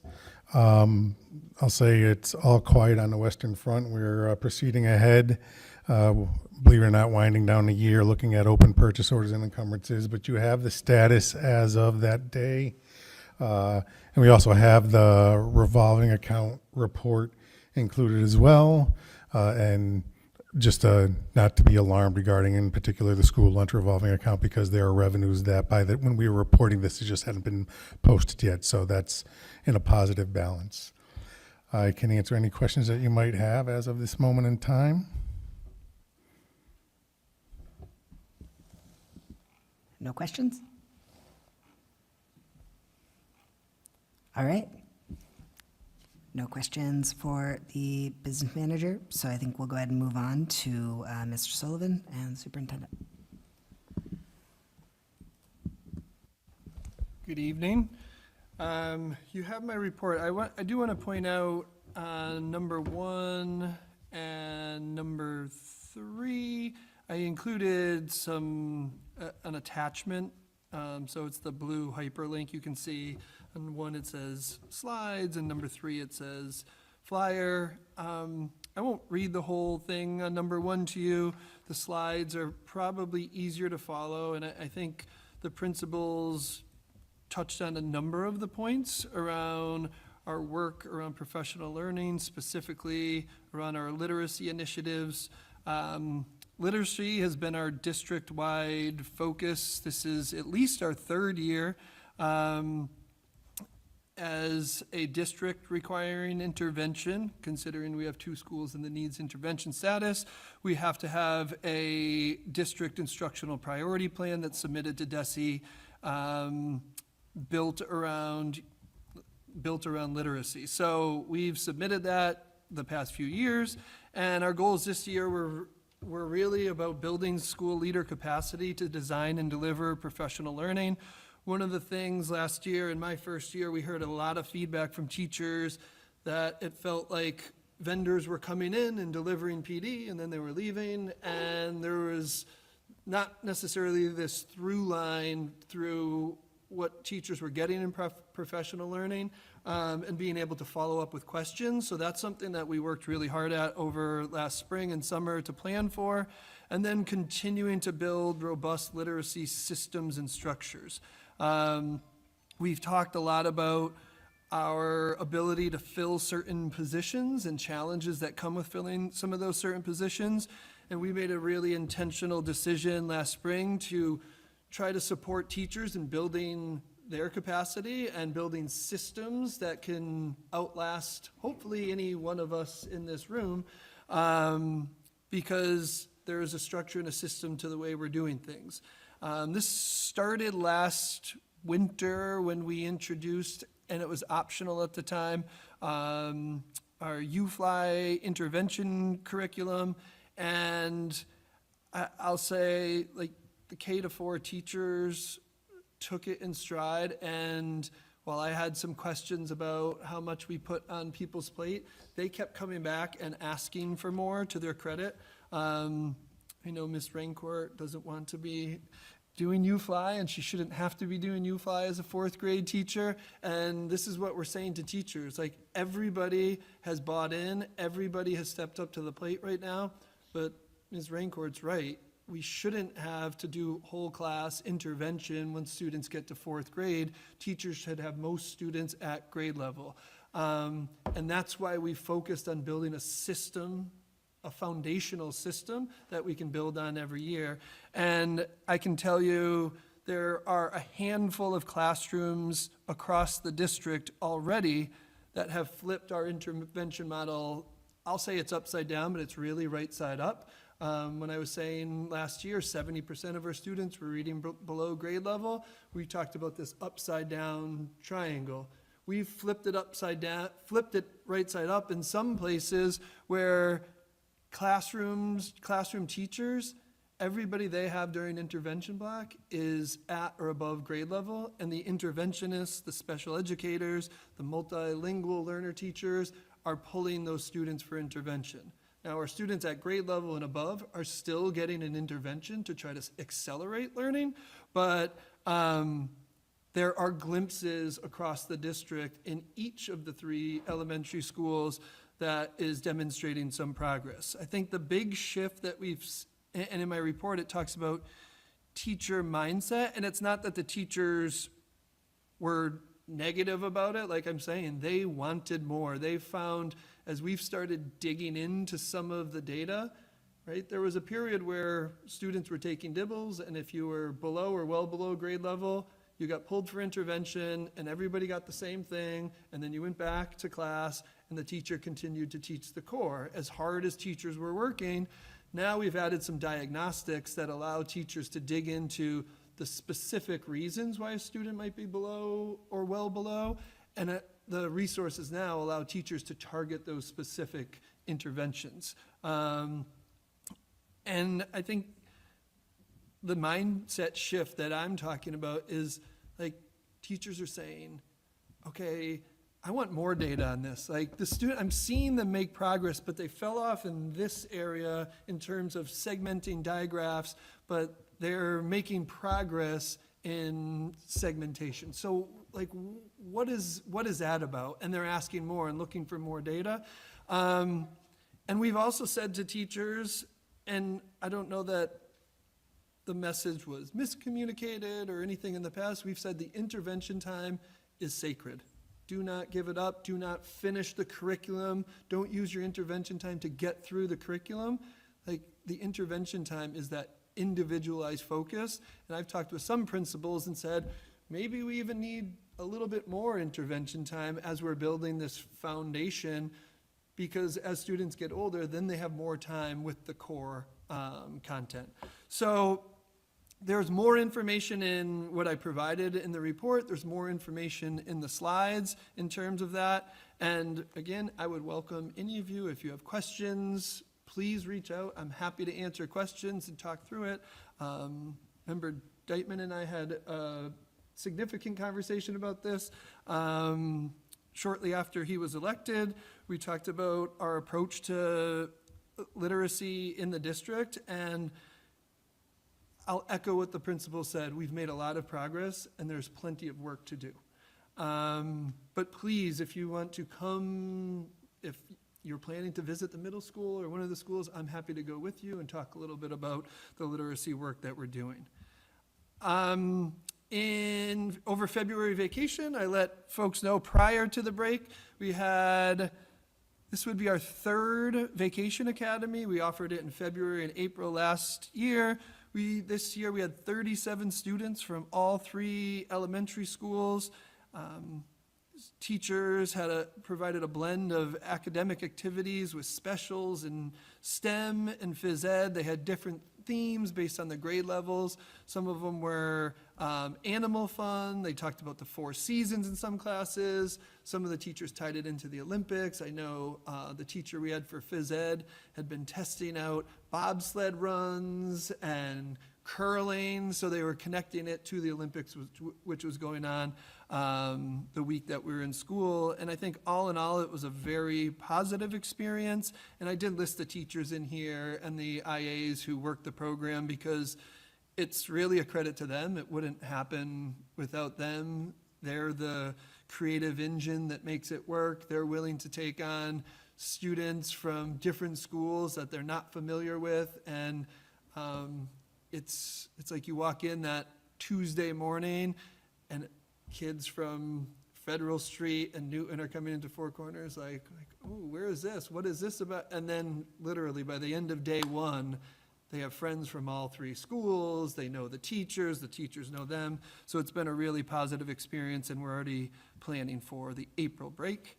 And just want to give a shout out for this coming Saturday. We have the 2nd annual cardboard challenge this year, based on the popularity of the event last year, which was the first time it was tried. It was at Federal Street. It's now moved to the middle school so that we have a larger space. We have more parking. That was a need we identified last year, and really want to credit the elementary PTOs, Secretary Webb, and the PTOs at Federal Street and Four Corners for their work on this. They are the engine to drive this. They're collecting cardboard. They might be driving around Greenfield on recycling day, grabbing cardboard. Please let them have it, because we will use it this Saturday. And that event is 10 a.m. to 12 p.m. at the middle school. So we hope to have a great turnout again. And I did include the flyer there too, so folks can see that. Great. And I think we'll go ahead and hear from the superintendent before we do questions. Thank you. You have attached enrollment, which is pretty steady, included in there. I also want to give you a quick update as to the repairs at Federal Street School, which are just about ending from our New Year's Day water break up there. The contractors have just about finished up. The teachers' rooms will be completed this week, and next week we'll be putting furniture back and turning it over to the teachers next week. Room 101 is Mrs. Richardson. The floors are being finished tonight and buttoning up any loose ends Friday. Monday and Tuesday next week, the contractors will bring everything up from the basement that's boxed up and move them and start reassembling them into the classroom. The basement, the work downstairs, because it did go through 3 floor, second floor, first floor, basement, will be a couple more weeks worth of work there. And the hallways, we're fortunate enough to be able to replace these red hallways some of you might remember at Federal Street. We actually are going to wait, though, until April vacation to do that. They were able to work with us in terms of delaying that because it's all being covered right now. But that would be the least disruptive to everybody to be able to do that. And that way, things will be complete for that. Also, as you've heard from everybody, the 3 principals, I think they did a great job, and I'm glad that they were able to come before you. You'll see 3 more, the other 3 next month. And they did a nice job of inviting you. And if I haven't done it, but I think you actually know that you know how important you are. You can come whenever you want to all of our schools. I always tell people there's no secrets. That you don't need a time. You can call or email that morning because we should be doing our job, right, and doing all the right things that are going on. So I don't need a 2-week notice for you to come through the door so I can put on a dog and pony show to doing it, because our teachers aren't putting on dog and pony shows. They're teaching and they're working hard every day. So if you came through, you would see the great things that are happening. So please, as everybody's mentioned, anytime you want to come through, I know that we did have the quick facilities tour, but if you ever want to see instruction taking place in the day, feel free to call or make some arrangements with myself or anybody else, and we'll get you in. I just wanted to touch on school closings and delays. We've had quite a few this winter, and the weather, after yesterday, you would think it's over, right? And who knows? 78 degrees when we're driving home yesterday, unbelievable, right? After getting up at 4 in the morning, a lot of times, and dealing with the DPW, and I don't mean dealing in a bad way. working with DPW and the other Franklin County superintendents who are in text groups, and working with our Director of Facilities, Mike Boudreau. None of these decisions are taken lightly. Obviously, when we have delays, the reality of it is it's safety, right? Safety first. And we'll always say that it's unfortunate. None of us want school to keep progressing into the summer in that sense, because these days have to be made up. Yet, we're responsible for almost 1,400 students and transporting them to school. So we need to make sure people are safe. And for the most part, right, barring an accident, you're not going to have a bus slide off a road or too many accidents on ice in the middle of June in that sense. So generally, a lot of times we will err on the side of caution on those, and a lot of times we'll actually wait too. I mean, many of you have seen weather, the predictions all the time. The weatherman will tell you this is going to hit and we're going to get this many inches. There's a big difference, and I've always liked to hold off a little late. I've made some calls earlier this year, that the night before, don't get me wrong, but there's a big difference between 4 in the afternoon and 4 in the morning. In that 12 hours, storms can slide south, they can slide north, warm air can come in, cold air can come in. Did it really ice up the night before? You saw last Friday, many of our neighboring towns, right? Franklin County superintendents called for a 2-hour delay the night before. Mr. Sullivan and I talk a lot. We waited till the morning, right? And then, the reason you probably know, or you may not know, the reason the cancellation that day is the students had a half-day early release as well. So with that, they were going to be going home. We weren't going to bring students in for 1 hour, eat breakfast, eat lunch, and walk out the door. Our neighboring district, Gil Montague, had to do that on Wednesday of that week, just 2 days prior, where they had to cancel school because they had an early release as well. But that morning, you saw some of our neighboring districts go from a 2-hour to a cancel in that sense. So while I know that everybody likes to have arrangements made the night before, et cetera, I think in this day and age of the internet and the capability of watching the weather, we know what's coming for the most part. And I think parents have a clue, at least an idea that there's some weather on the way, and the kids will definitely tell you, because they're hoping for days off as well, and our seniors are. So I'm always looking out for everybody's safety, and yes, we are right now up to Wednesday of that last week, thank you, 17th, Wednesday the 17th. Count on a teacher to know. They know, absolutely. And I know we're going to be talking about many other things tonight that take time, and talking about our teachers today, the work that they're doing, and our principals. Things take time, and we appreciate you being patient. Right? You've seen some schools, you've heard from the middle school tonight, you'll hear next week from Federal Street, some schools that have come out of assistance and needing some work, and other schools that are still in assistance. So given time, they will make progress, and they need to do things. And some of our other motions, to jump a little ahead, I think are great suggestions and some great topics for further discussion that we're going to see a little later on tonight about why do we do certain things, right? Sometimes people will ask me, why do we do things? And obviously I don't have a lot of history here right now, but the reason we in education do a lot of things is because we've always done it that way, right? And it doesn't mean we can't change. We can definitely look at things, and I appreciate you being the school committee asking those questions about how we might be able to tweak different policies, right? We're going to look at a few different ones. I think they'll be referred to subcommittees. We've briefly talked last month about the field trip policy, and kind of come to maybe a little conclusion or consensus, but it still has to go through the proper channels.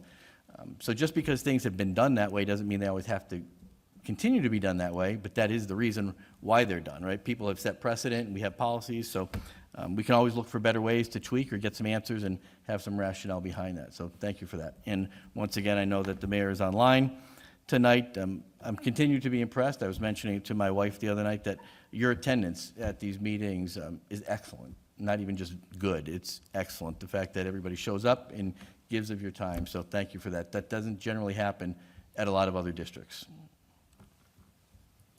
Don't get any ideas. I did just want to know, I'm not sure if the enrollment report did make it into the materials. I will make sure then, because I have a copy of my packet, so I thought it was there. Sorry. Yeah. Any questions for either the assistant superintendent or the superintendent? Yes, Member Webb. I don't really have a question. I just want to echo what Assistant Superintendent Sullivan said, that we really are looking forward to the cardboard challenge, and everyone here on school committee is also welcome to come And it's a really great K through 4 event, and siblings are welcome. We had like 90 families last year, so we're really hoping to have a lot more. Agreed. Member Goodwin. Just a quick question for people who may be listening. Has our enrollment grown at all this year, or is it stable? Our enrollment is stable. We were down 2 last month. That's generally stable. We go up and down. We've grown and. I have a question. Yes. Mr. Sullivan, thank you for all that information about literacy in the schools. My question is, do you feel like the district has a sufficient number of interventionists at this time?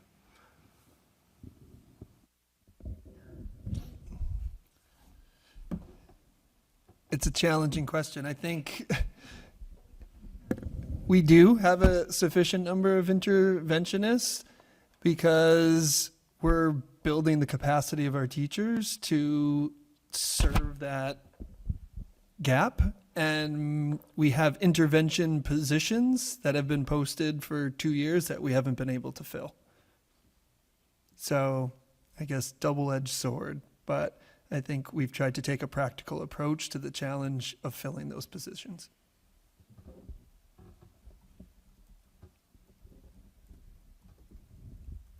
But we'll always take more.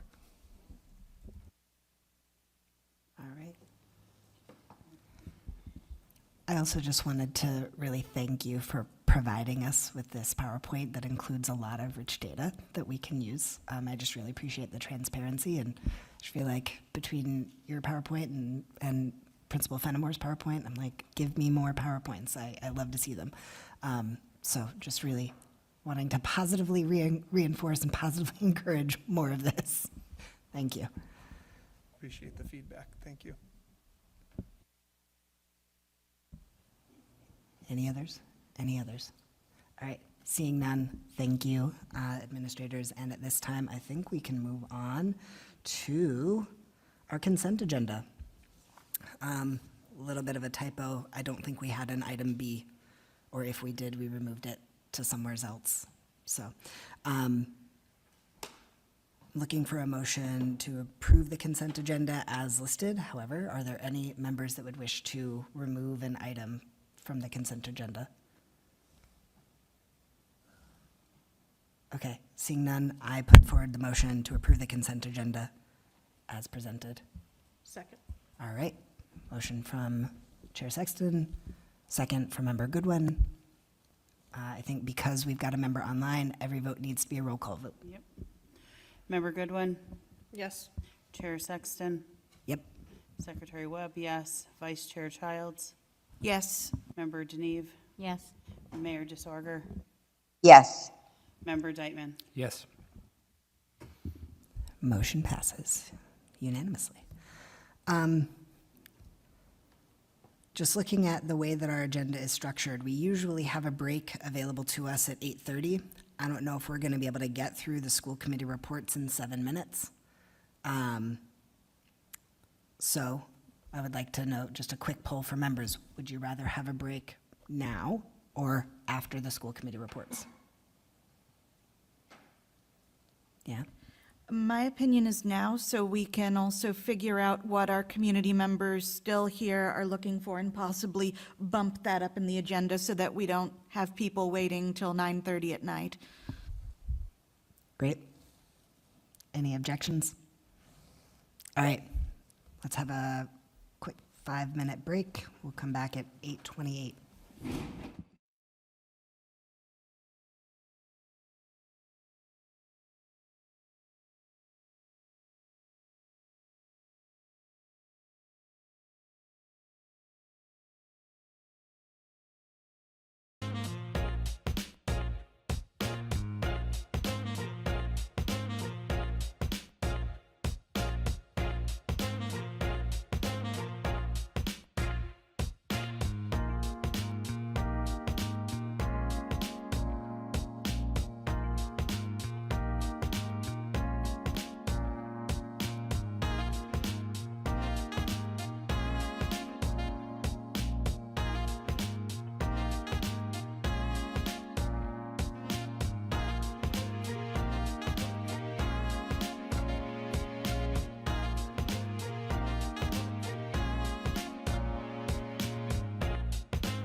gonna call us all back from our break.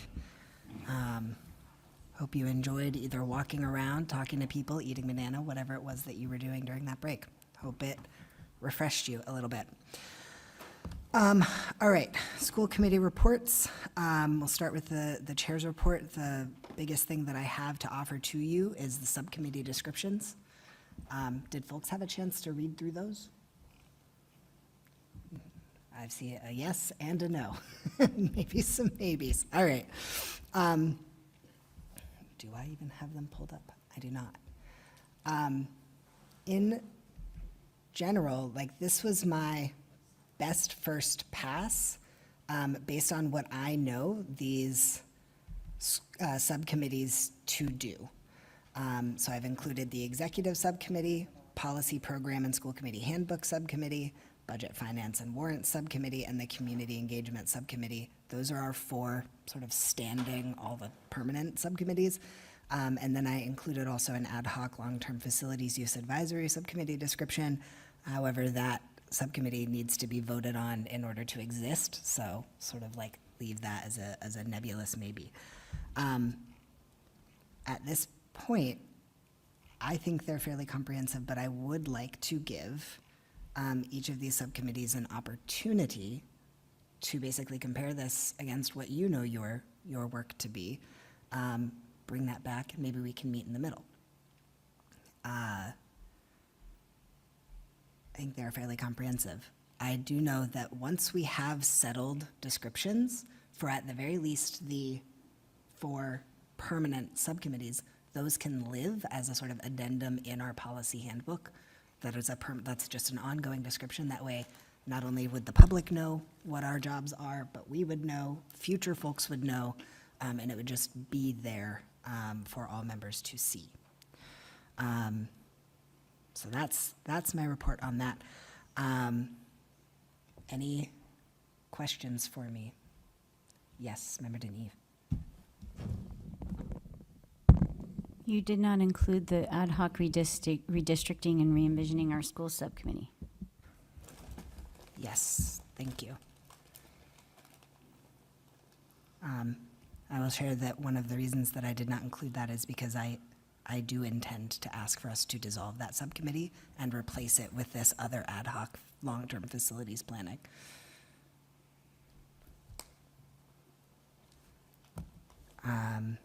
Any other questions or comments for now?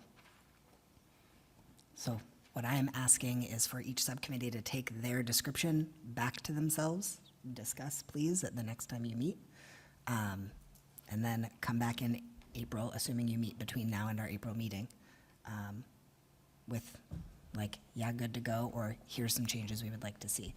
As long as it's not giving yourself less work, that's not allowed. The other thing, it's not here, but I did promise our Director of Technology that I would bring this up. We experienced a minor snafu earlier this week where basically all group emails, like our school comm emails, or teachers at GPS, they were locked down because they've experienced a significant increase in phishing attacks. And if they get access to one of these groups, then they can send out phishing attacks to our staff en masse. And so that's why our school committee email was locked down. It's reopened. Members of the public, you can email schoolcomm with 1 M at GPS K-12, and it will come to all of us, plus the superintendent. However, at the request of our Director of Technology, I would like to have us all do 2-factor authentication on our school committee accounts, our Google accounts. So I have a lovely little write-up that Ian provided for us that I will be emailing to you each if you are not familiar with how to turn 2-factor authentication on to get that done. But I'm asking you to do that definitely between now and our next meeting because that just helps keep our entire district safer, more secure digitally. That's all I've got. Budget and finance. Okay, I'm going to try to be short. So the primary topic of our discussion, surprisingly, was the budget. I'm not going to go into detail on it because we've got our budget hearing on Monday, but it was first pass of questions, so the administration had ideas of what kinds of things we'd be looking for. We talked about the timeline. Again, Monday is when we're scheduled for the budget hearing. We were looking at 3:25 for the full committee vote. The Budget and Finance Subcommittee plans on meeting between the hearing and that in order to discuss anything that comes up with the administration, discuss anything that comes up at the meeting with the administration. Okay, so let me see. We heard about the biggest cost drivers, but you'll hear about it in more detail on Monday. The full committee charged us to take on warrants, so we discussed what it would look like, and we have a proposition for the full committee to approve of or to say, no, we don't want it that way. So recap from February, full committee meeting, we voted that a member of the Budget and Finance Subcommittee will sign the warrants at least 24 hours after they've been made available, but within that 72-hour period. What we would like to do for, on top of that, how we would be reviewing them, we would like to have a regular subcommittee meeting set during the week before the full committee meeting to go over and discuss all of the warrants since the previous meeting.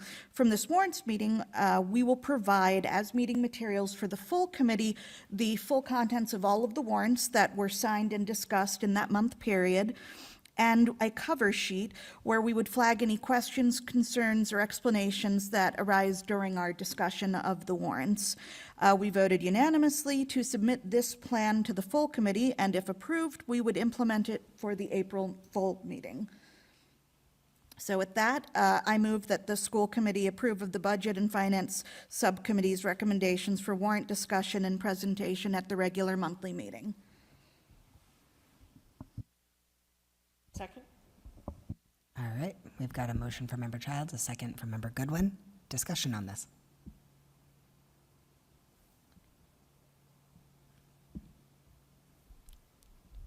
I just want to really thank you as a subcommittee for taking that on and developing a plan to get this out. I appreciate that, you know, as a result of that being part of our regular discussion and presentation, that means that this cover sheet and memo would become part of our regular meeting materials as well, and therefore be accessible to all of you. And so, for that reason, I would support this. Any other discussion or questions for the subcommittee? Yep, Member Webb. I guess I just have a clarifying question that our hope was to be able to bring the actual paper copies to the school committee meeting. Is that correct? Or just digitally? I don't know if we discussed the paper copies, and while I'm not at all opposed to that, I was thinking the meeting materials that are provided online for the community, and so as just part of that would include all of the warrant information that we have, that we sign, that we discuss, so. So digitally, they would be available in the materials? Yes. Okay. Sounds good.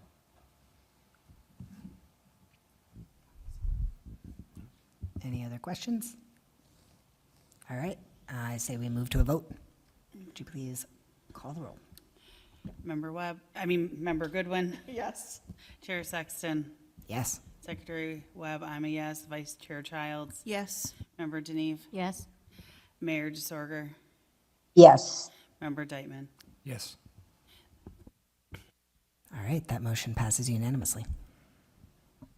Okay, the next thing I have is that we continued working on the subcommittee budget priorities and guidelines documents so that we would have our goals for this budget season. That was included in the meeting materials.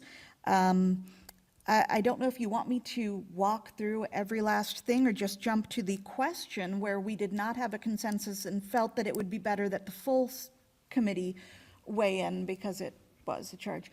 So do you want me to walk through?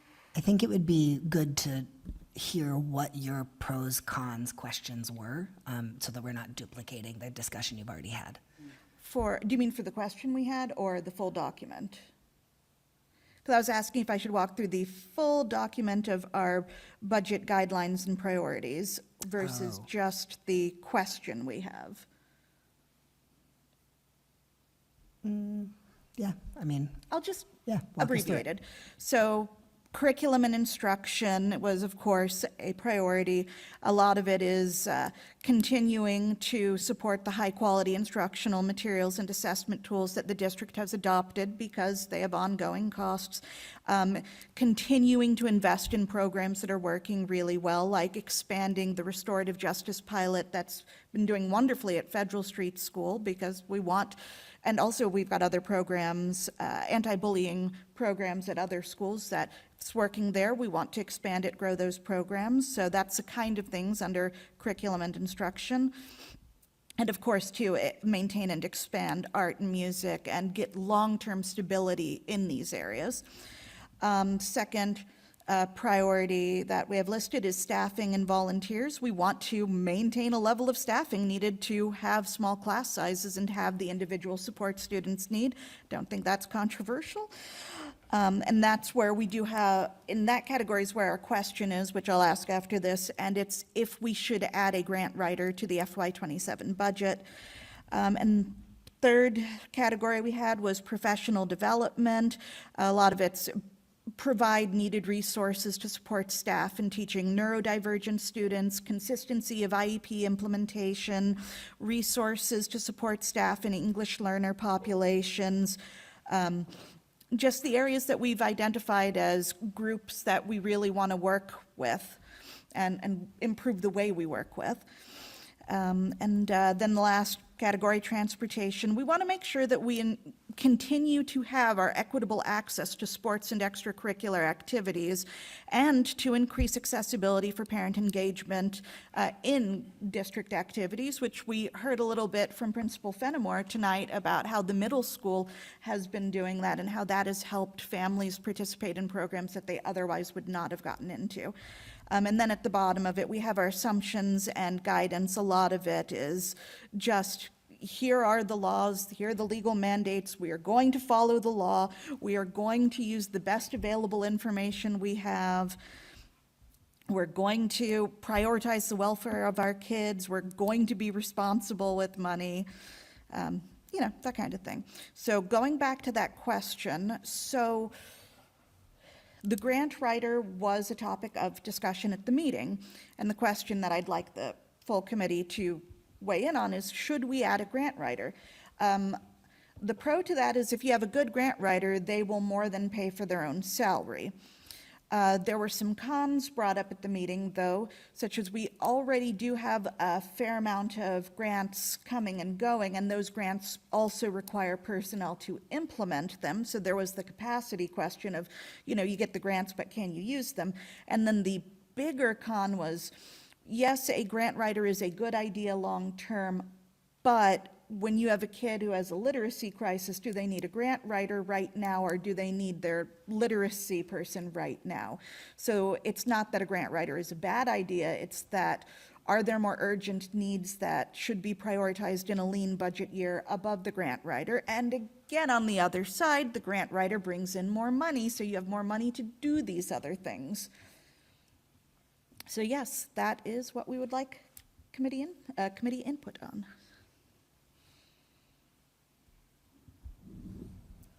Well, committee, let's discuss. I have a question. Perhaps Superintendent Joyle could answer this question, or anyone who knows more about it. Is the position of grant writer a common, like a specific grant writer, a common feature in school districts? With your word common, probably not. Are grant writers in districts? Yes, but they're not everywhere at all.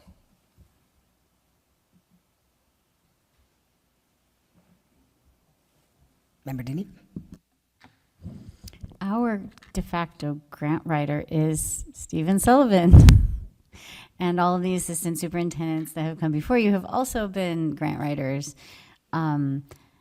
And when we're looking for business manager positions, that is one of the things that we ask the candidates. Are you a grant writer? Do you have experience with that? And are you willing to do that in addition to being the business manager? So I think that grant writing has been covered. And I would not support in this budget climate adding a grant writer position, only because it's already handled. If we didn't have that capacity, if we didn't have that talent already on deck, then that would be a different issue for me.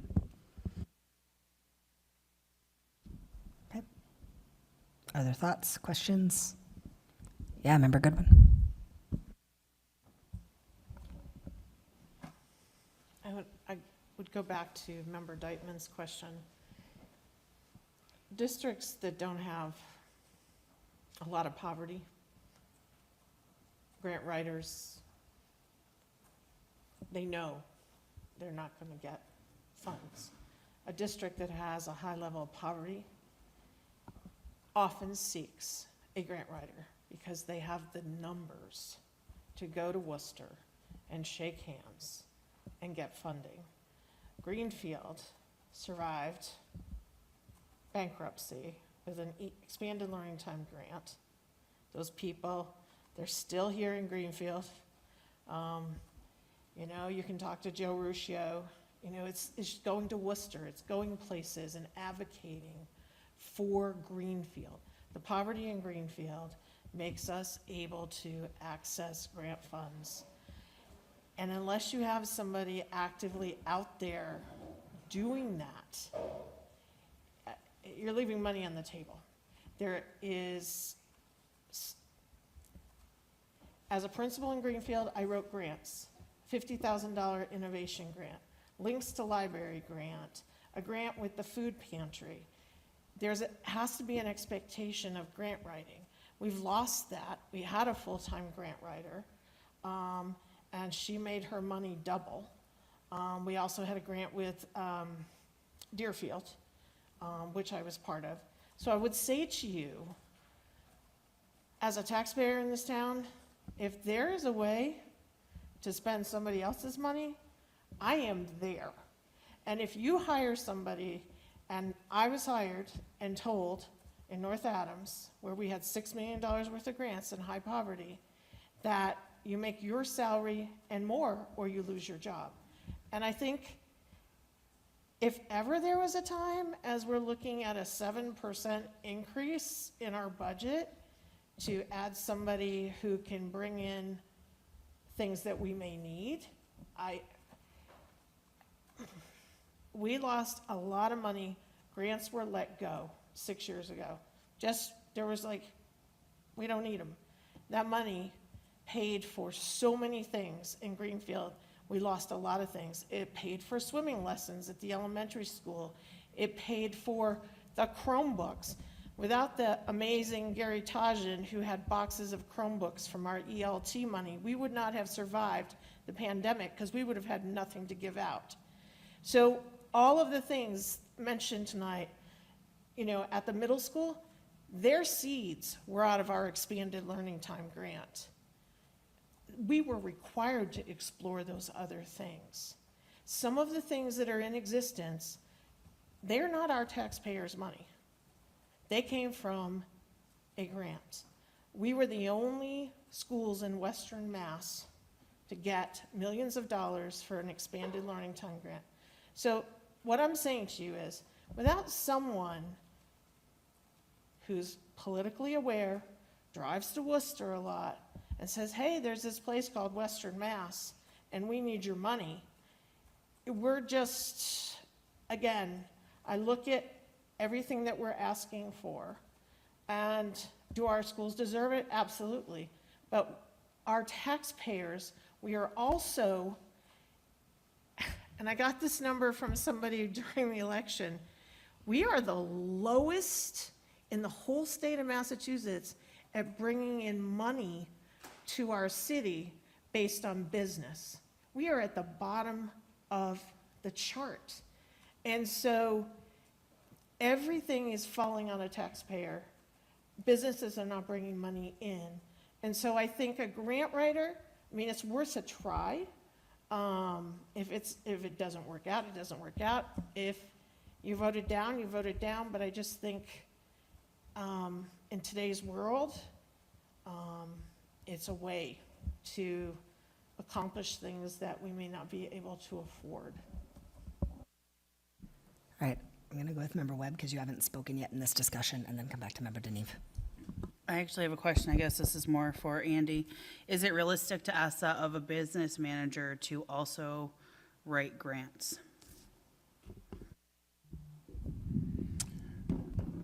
I'd say it's really not common, but it's not saying it's out of the realm of possibility. I mean, we've got staff on our team that actually write the entitlement grants that, you know, Mr. Sullivan does for here. But as far as the actively seeking out grants and writing grants, there's schools of thought, and I hear what Member Goodwin is saying, and it's not at all wrong or incorrect. It's just some of the things that I go back to my audit days. Are these grants that we're seeking going to be used to enhance our existing programs? Or are they creating new programs that would then divert from the attention of what it is that we're all about? Now, I'm going to make the assumption, because I know of Member Goodwin's experience, that she's not talking about diverting attention from the thing, but it's just a matter of the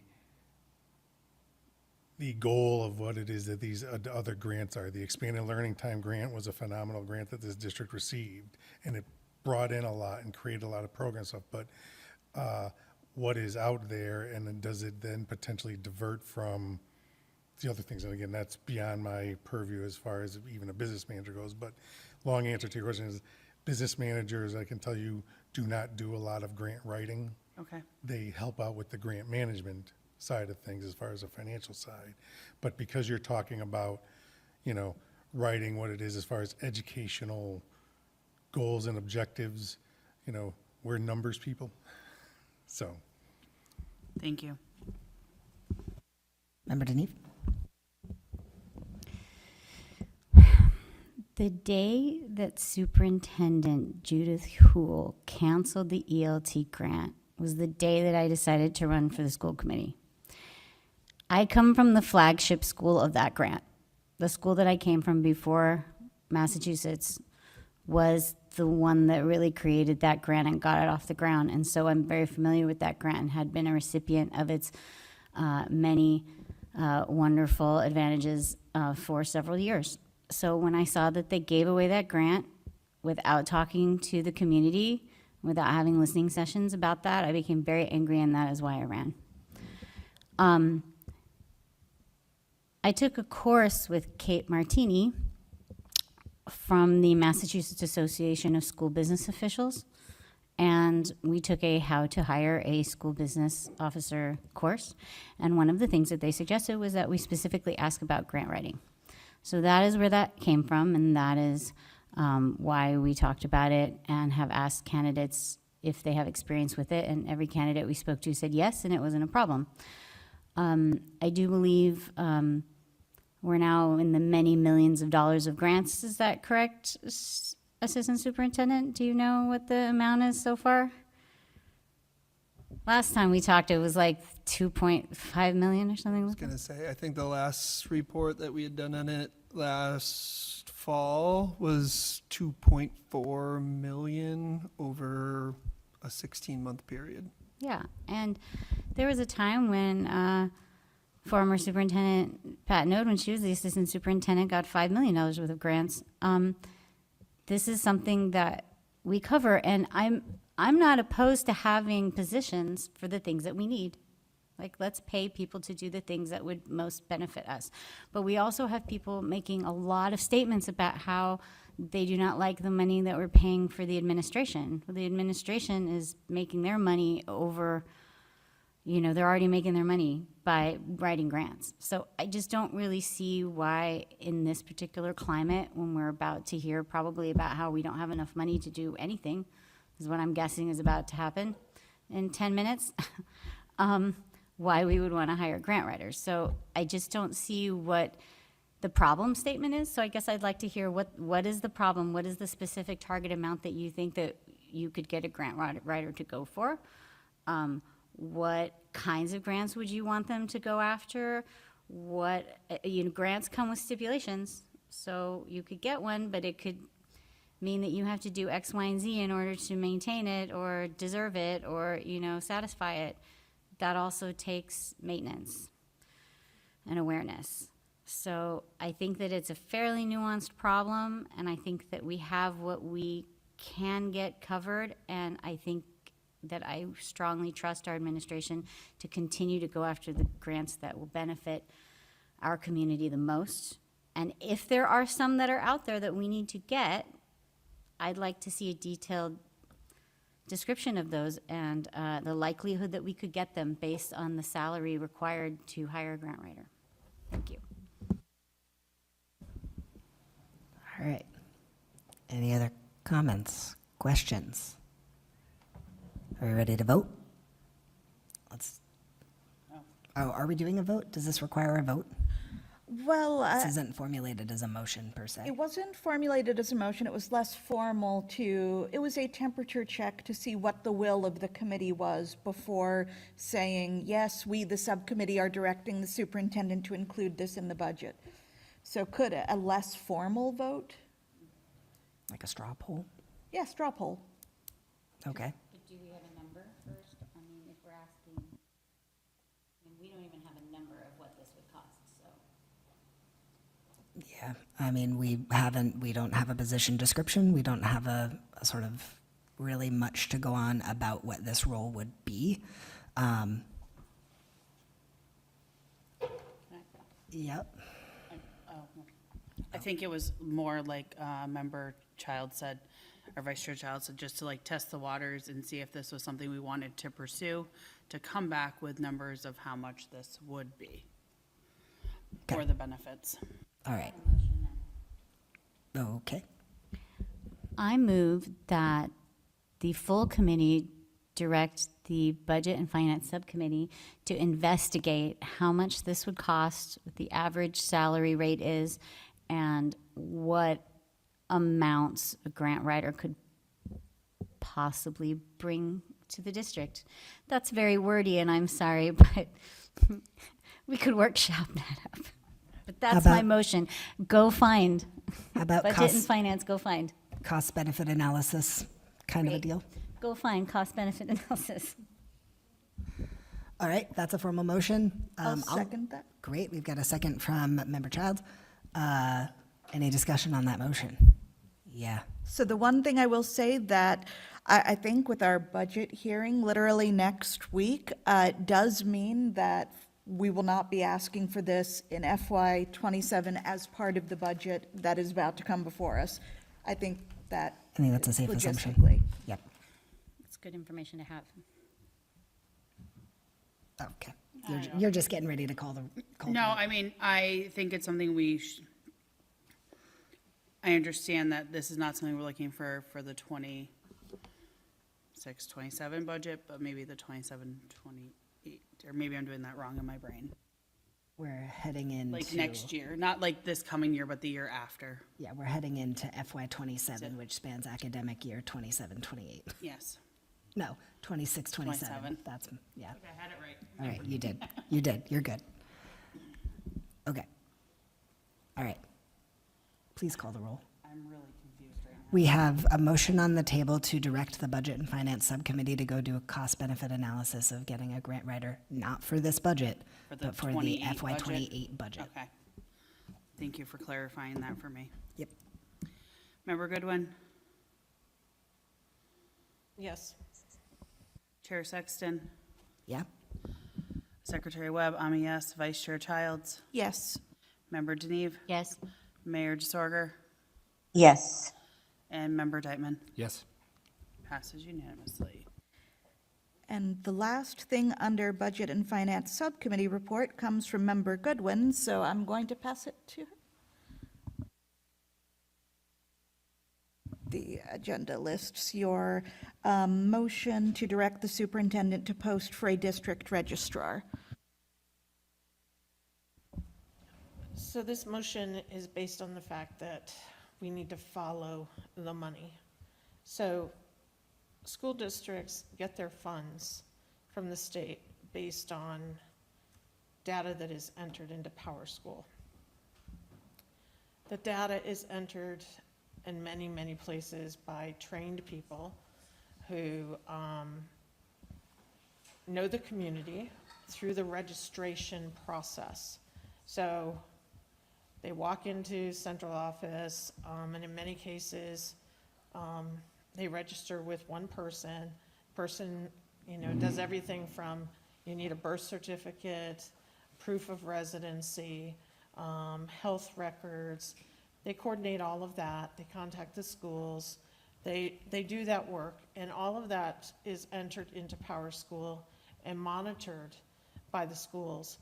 I think I just found out that position no longer existed, and I guess my concern is that if there's a lot of people, and there's a lot of change in staff in our school secretaries, so in some schools, secretaries are changing very fast, that data may not be as accurate as we would like it, because if you look at Chapter 70 funding, our funding is based on that information. And so a district-wide registrar, which we had for many, many years, the amazing Lisa McGinnis, helped monitor everything, school choice, residency, also helped with kindergarten registration. So the process was very effective. And so I didn't know that it had changed until I heard somebody say something about what was happening with a secretary at a school and a principal who said they were there till 9 or 10 o'clock at night because the secretary couldn't figure it out. So I guess my concern more was to bring that to superintendent, that is a position that most districts have, and it's kind of a critical for money, because it's how we get our money, is what I'm saying. And so I think our superintendent looked into that, and I would support that position, again, follow the money. That's where our dime starts, is at that moment in time. Okay, so that there is the motion that has been made, and would need a second to bring discussion. Second. Okay, all right, second from Member Deitman. And then I also wanted to acknowledge that Superintendent, you were referenced directly. Did you have any additional information that you've provided to Member Goodwin in the past or to any of the other members about this issue that you would like to share with the full committee? This just came up last week at our Budget and Finance Subcommittee meeting. We do not have a registrar. That was cut last year, to my understanding, so prior to July 1st when I came. So it is now taken care of. When I started, a secretary or an administrative assistant, as they're called, in each school takes care of that. We also do have a data specialist working for our IT department, who is not a registrar, albeit, but does take care of the counting, as Member Goodwin mentioned, and making sure things are reported to the state correctly.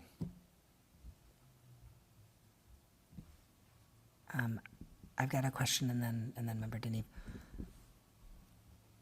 Do we have evidence that we are massively misclassifying or under-enrolling, or is this solving a problem, or do we believe that our administrative assistants did they get training to do it?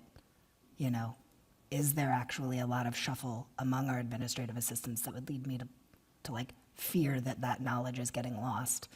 I want to understand a little bit more about is this problem a problem in our, that we can prove is a problem?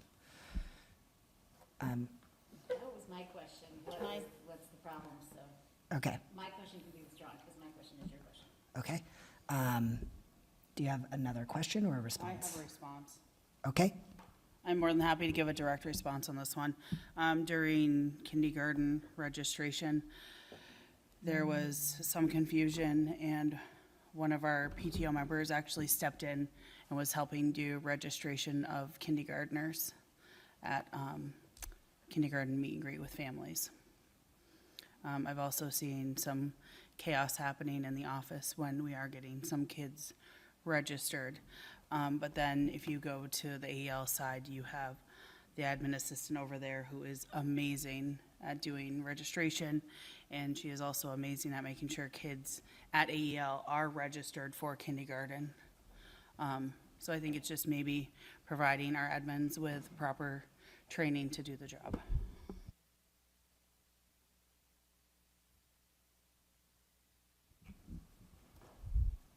Any other questions, responses?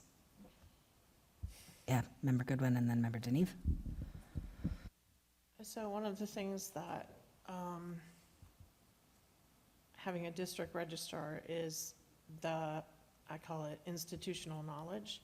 So if you've registered a child at kindergarten, you kind of know the family, like what's going on all the way through 12th grade.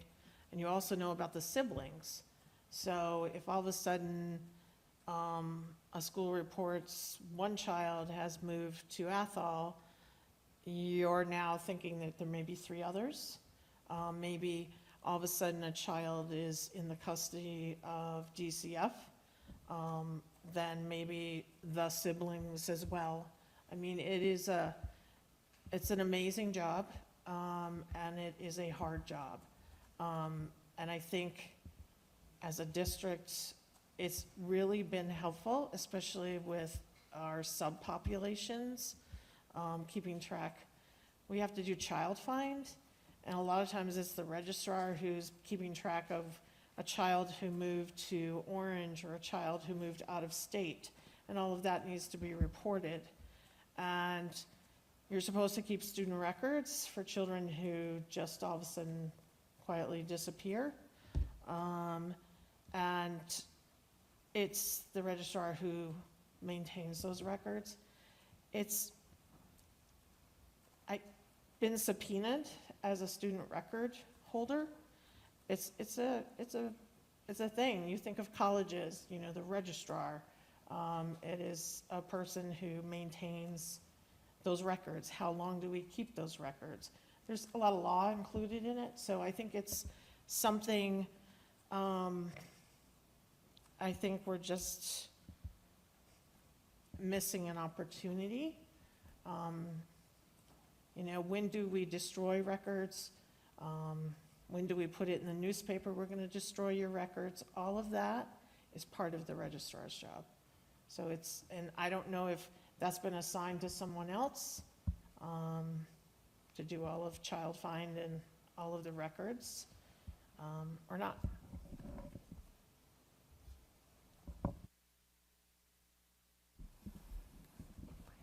Sounds like we want to know a little bit more about the registration process and how some of these duties have been reassigned to other staff. Yeah, the reassignment of registrar duties was done prior to the start of this fiscal year, prior to July 1 last year, and it was reassigned to, as I mentioned, administrative assistants at each building. Obviously, at times you might have turnover, and we did have this past summer 3 new clerks or administrative assistants start in our schools who were mentored by some of our veteran administrative assistants, as Member Webb mentioned in that scenario. Since then, during this course of this school year, we have not had any turnover in the administrative assistant ranks that we, up to this point. So all those duties were assigned. It was, I guess I'd use the word bargained into the administrative assistant's contract, that some of those who took on those duties in each school, one person in each school received an additional stipend for the additional work that they were doing. At this time, as we sit here, somebody had mentioned the problem. I'm not aware that we've missed or lost any children. I mean, could we always maybe do small things better in paperwork, et cetera? Always. We'll be sending out this week. They're being prepared today, but they will go out the next day. Flyers for kindergarten registration, because we received the census. We worked with City Hall and the department down there and sent us from the clerk's office all students who are eligible for kindergarten next year. So while we know that, for example, I have 3 children, right? Your first one, when you it's time for your second and third to go, you kind of know the routine and you get it going, but if it's your first, you may not be aware of some of those things. So while we're sending things home to our current students' families, right, emails, newsletters, et cetera, that's kind of a given, right? They're in the school, they're reading the newsletters. We found that we needed to reach out to our new families who are out there, so we're sending a mailing out to every eligible 4-year-old and their families. Member Deneve? When we hire a superintendent, we trust that they are going to know how to do this aspect of the work. That's what they do. When we have a budget cut of 1.89 million, we trust that superintendent to cut what they need to cut with the knowledge that they can take that work and give it to somebody else who has the training and the capacity. So we trusted Superintendent Patnode to cut the registrar position and anything else she needed to in order to preserve the educational functionality of the schools under a budget cut that we had last year.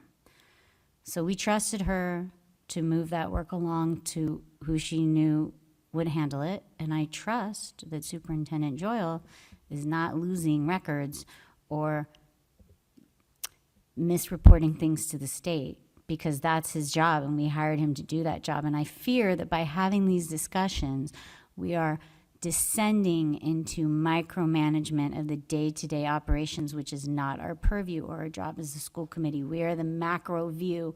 We need to remember that. We are looking at the overall vision of the district and oversight of that. That's what we're doing. We should not be micromanaging who's sending records to who and who's minding that. That's your job, and I trust that you do a very good job, or else we would not have hired you to do it.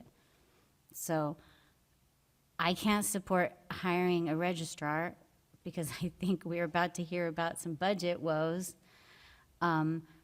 Unless you come to us and say, gosh, I'm having a hard time, I am struggling getting these records to the state and we need some help, then gosh, we would empower you to do whatever you needed to do and trust that you would hire the right person to do it. Thank you. All right. Any further discussion? Hearing and seeing none, I call for the vote. Sure. Member Goodwin? Can you remind me of the motion, please? Motion that the school committee direct the superintendent to post for a district registrar. Yes. Chair Sexton? No. Member Webb, I'm also a no. Vice Chair Childs? No. Member Deneve? No. Mayor DeSorger? No. Member Deitman? No. It does not pass Okay. with, I'm going to say, 1 yes and 6 no's. Great. Thank you.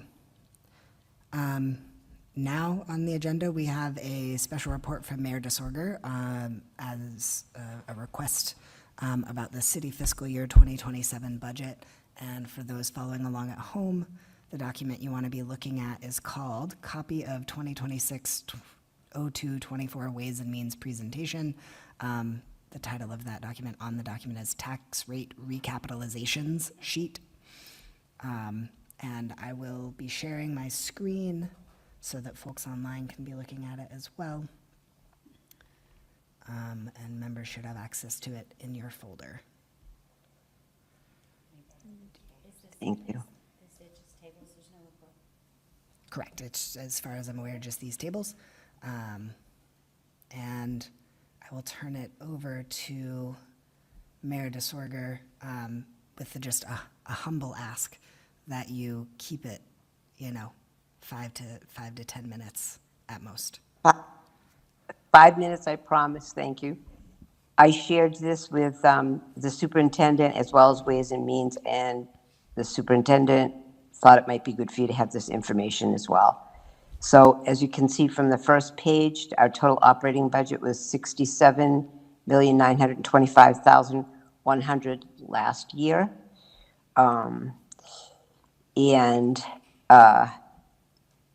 There were additional amounts to be raised. I'm just going to go through quickly. That brought it to a total of $75 million. and change. Estimated revenues, a lot of that comes from the cherry sheets. That total last year was 28,629,000 and change. The city put in things to make the budget balance, OPEB stabilization, which there's no longer any money in OPEB stabilization. I'm sure we will add money this year from pension stabilization. That fund has, I think, $385,000 in it. I feel confident we'll be adding that to stabilize the budget as best as we can, and at this point, I don't think we're going to have any free cash to add. I just want to go on to the next page to show you under the levy limit calculation where we are with 2.5. Our levy allowed last year was $43,725,546. By law, we can only go up 2.5% to the budget, and in addition to that, you can add in any new growth that the city has. New growth are things like new buildings like Aldi's coming to the city. So every year, our new growth has been an average of 425 to 450,000. So you can see that we can go up about $1.5 million plus what additional funds we can add to the budget. Going on to the next page, which is what I really wanted to speak with you about, were the charges that if you go on to page 1, look at the contributory retirement. This goes up $500,000 every year. The city contributes to everyone's retirement, and that's on an actuarial scale. Every year it increases by $500,000. That's something that we can't do anything about. And the next page, you can disregard the workers' compensation. I just want any unemployment insurance. But please look at the health insurance and see what's happened with that. Since I've been in office, we've gone up over $3 million in health insurance, and we've met with the health insurers at our meeting with them again next week. It's projected that our health insurance will go up another 19.4%, which will be $2 million. I'm struggling with that because to balance a budget with the retirement going up $500,000 and the health insurance going up $2 million, it will be very difficult to balance this year's budget. As you can see by the last 2 pages, the pages that are in color, this talks about the cherry sheets estimations of what we will be receiving this year. Although it is estimated that our cherry sheets receipts will be up by $300,000. You can see last year our total estimated receipts were $22,007,031, and it's estimated this year that our cherry sheet receipts will be $22,386,000. That's an increase of $300,000. But if you go down to the assessments and charges, you can see that our assessments and charges cancel out and are higher, far higher than last year. Last year, our total estimated charges were $5,369,155, and this year they will increase to $6,040,806. It's a negative loss to the city of over $300,000. That, in addition to the health insurance increases, make it extraordinarily difficult to balance this year's budget. I've already been in touch with some department heads about cuts in budgets to personnel that we'll have to be making. So I'm just sharing that because we are going in to the budget meeting next week. We're all in this together, and the budget does need to balance. And I struggle with it, and I'm hoping that we'll all work together to get to the finish line.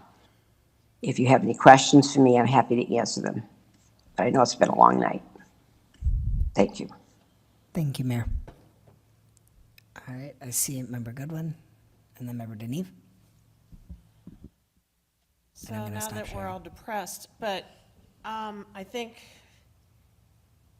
I don't know about you guys, but the world is a mess. And I think I just want a number. What is the number you need from us? I just want to know how much we're looking to cut from what's in front of us, because the reality is that that has to happen. But I guess I'm looking at all these numbers and I sort of want to know, you know, are we cutting $1 million? Are we cutting, how much we need to help with the process? I just want to know that number, I guess. And I don't know if you know that number. I don't think, I can honestly say today, I don't think I know what that number is, but, you know, I will pitch in from the city side whatever we can to put into the pot, because just like all of you, I want class sizes to be appropriate. I want our children to get the best education that we have, but I hardly want to look at the budget this year because it's such an enigma. I met last week, we talked with Sean Cronin, the head of the Department of Revenue, and Joe Comfort, because it is such a, this health insurance thing is what is putting people, just many municipalities, over the edge. And I'm already talking to department heads, and not anybody's favorite today. But, you know, a $1.7 million increase in addition to that health insurance it's not sustainable. And it's the health insurance that's killing us, and that is killing every municipality in the state. And the state, we survive on our education and our hospitals and our insurance. So it's not like the legislators are going to go after the insurance companies. So it's a struggle that has to be fought on the local level. And I am in here with you as your mayor, saying this is a very big problem. And I appreciate a chance to bring it to everyone's attention. All right, thank you. Unless there, oh, yeah, sorry, Member Deneve. Thank you for giving us all this information, Mayor DeSorger. I appreciate it. I had a question. Are these health insurance companies that we're dealing with open to plan reform? Is that something that we can pursue as a municipality? Yes, we can, and we have 14 unions. So if we do a plan reform, which we are looking at, and we have brought plan reforms up each year, that would mean that every union would have to agree with the plan reform. It's a pretty tough thing to ask for as a mayor who loves the employees as well, because we all go to the grocery store. We know what's happened to the price of food. We know what's happened with the price of utilities and what's about to happen at the pump. Everybody's pocketbooks are pretty slim. So to ask for that change, we were almost there with the plan change a couple of years ago, and we will be bringing something forward in the next couple of weeks. I'll keep my fingers crossed that it will pass, but I don't imagine that it will. We have a couple of different thoughts, and we certainly reach out to every insurance company that we can. You know, we may be looking at a change to the GIC, but that would be a whole year out if that passes. Thank you. My other question is, there is a House bill aimed at this municipal Medicare retiree situation. If we, I know everyone's like, oh, these things don't even work, but if we were to write a resolution supporting it, could we then sign it and have the city council sign it and have you sign it? Would it be worthwhile to try to do a little bit of grassroots supportive energy on something like that to help you at the state level plead our case? It might help. We're trying to organize up and down with, we've had legislators from different towns coming to meet with Greenfield because everyone is struggling with this. So certainly, we're not leaving any stone unturned. The reform is going to take a long time, but by all means, I'm happy to sign on. Thank you. All right, I'll bring one whether it's useful or not. At least we can do something. Thank you. All right. If there's no more discussion on this, I would love to move us along to the remainder of our agenda. But thank you again, Mayor. Okay. So, Chair Sexton? Yes. Though not on this, I would like to move that we bump item 12O up in the agenda, because we've got people who've waited so long that we've lost people who are explicitly waiting for it. Heard. Yes, item O, which is the motion about moving 5th grade, which I think is what brought a lot of folks out tonight. Yes, so I think I'm happy to, do we need a vote to change the order of items? We do need a vote to change the order of items. All right, well, I'm happy to have that vote. Motion, second, from me, let's do it. Member Goodwin? Yes. Chair Sexton? Order Change of the the order vote. to bring O to right now. We're going to do O right now. Secretary Webb, yes. Vice Chair Childs? Yes. Member Deneve? Mayor DeSorger? Yes. Member Deitman? Yes. Did I get you, Stacy? Nope, but yes, Chair Sexton? it's all good. All right, Look, that passed unanimously. great. We are now going to tackle item O, which is a motion from Member Goodwin that the school committee direct the superintendent to move the 5th grade to our elementary schools. Member Goodwin, would you like to motivate this motion? Yes. So constituents came forward who are feeling very strongly that they would like the school committee to make this motion for 5th grade to return to the elementary schools. They feel like we postponed a decision last year, and they would like to know now so they can make decisions about next year. And it's a good chunk of people who feel like we postponed and we kind of moved on. But I heard that it was 5th grade. This has nothing to do with the 5th grade teachers. This has nothing to do with performance or anything else. This is parents looking at choices for their children who still feel like they would like an elementary school model where the 5th grade is in the elementary school. And as somebody who sits on school committee, I feel that I have to voice what people come to me with.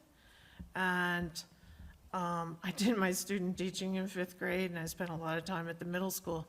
And it is the time I spent in the middle school, the 4th grade was there, and we spent a lot of time trying to bring parents into the middle school. It looks like a big school from the street, and there are a lot of parents who still have reservations about that. And so, and every parent, has heard from me, go see, whatever the choices are, go see. But there is a key group of people who, after we postponed, want to know if, and the 8th grade wasn't added because of the cost. There was a cost to the 8th grade when it was the original motion, it was like 400,000, but there wasn't a cost to 5th grade. There is room in the elementary schools. And one of the things I think also, is important is that everybody is heard, and maybe this is one place where this motion is for fifth grade to return to the elementary schools where they were located many years ago. Okay, thank you for that rationale for your motion. We need a second in order to open up discussion.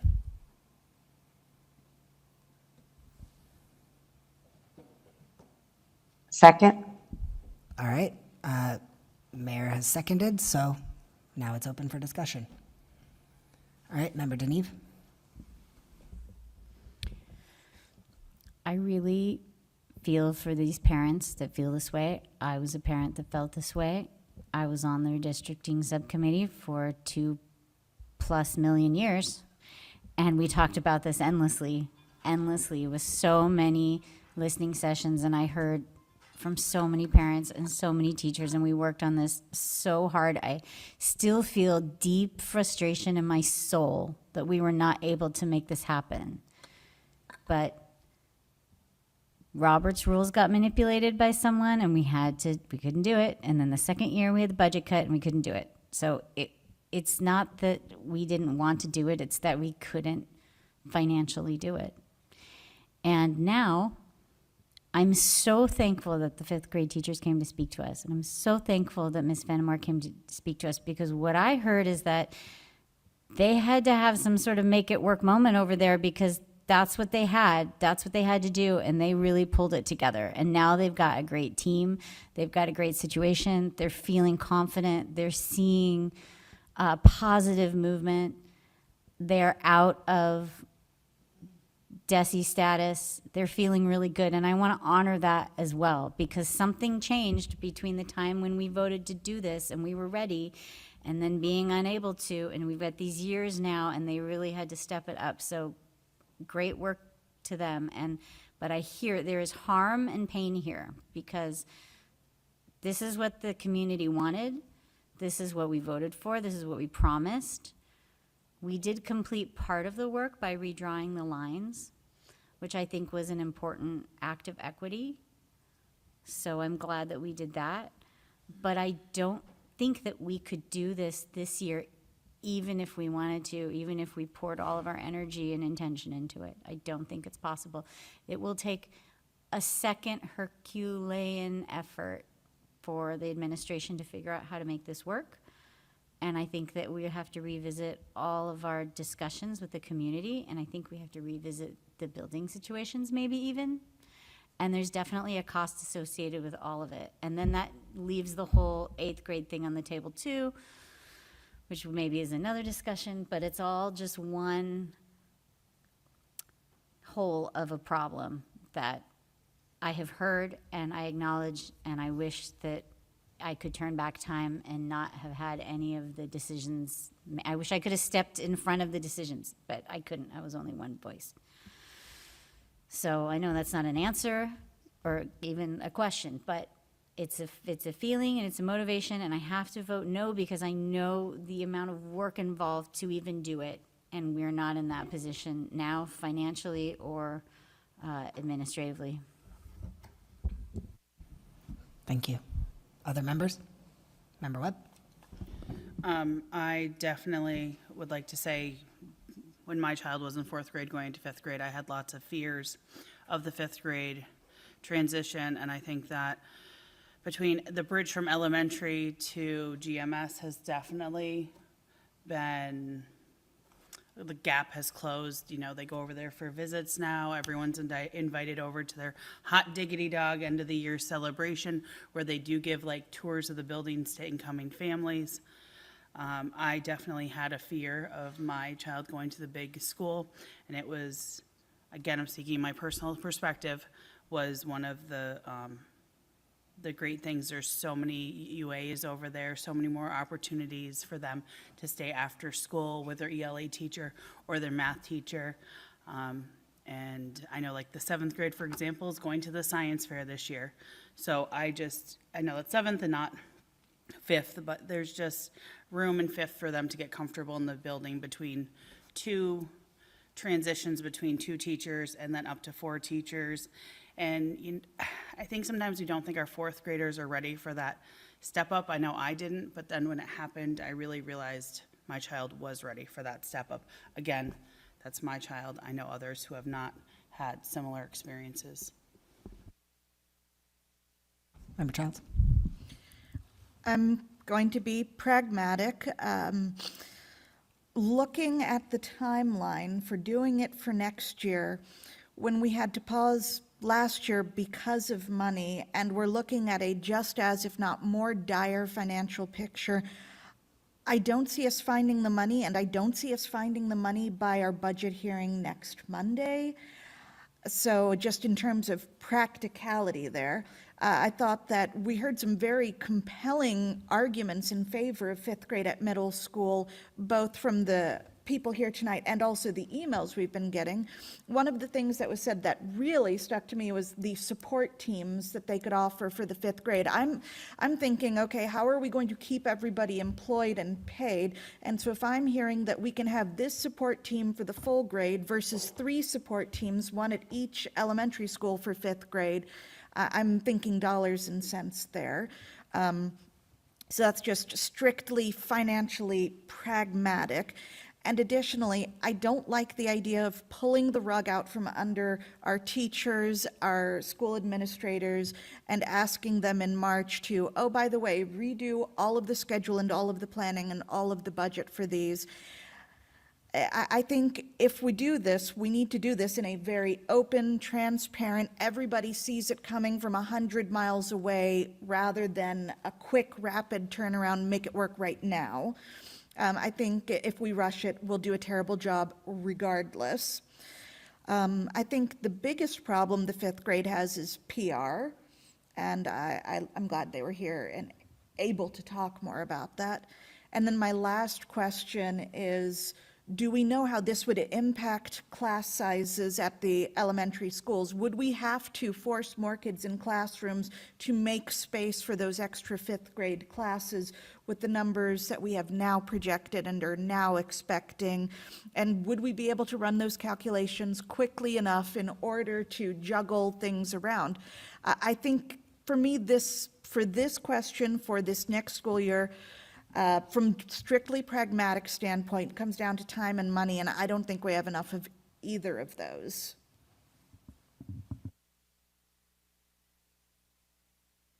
Member Dykeman? I'm also a person who, if you had asked me a month ago on this question, it would have been very clear to me to move fifth grade to elementary schools. But we've heard from a lot of people recently who are directly involved, a lot of people working in the middle school, and they're defending the team teaching model. They say it's working great. I don't see how the team teaching model would be possible to implement when they're all spread out in the different elementary schools. And we heard 3 principals ask us for stability right now. So I think we have an obligation to recognize that the terrain has shifted since this decision was last addressed, and I will be voting no. Give me just a moment. I think for a lot of the similar reasons that have already been named, I'm not going to be voting yes on this motion. And I understand that there are going to be some parents who are not happy with that choice. But what I heard actually out of your comments, more than specifically wanting fifth grade moved back, was a desire for clarity. Is this going to happen or is this not going to happen? And trying to balance both giving parents clarity and giving our staff stability, I won't support changing everything up in March for a fall start. And so that's sort of where my head's at. Any other comments from any other members?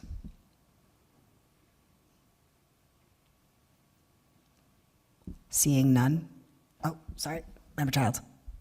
I'm going to jump on what Member Dykeman said about stability, because that gave me another thought that this is probably something that, I mean, we love you, Superintendent Joyle, but this is probably a decision better for someone who will be seeing through it and implementing it.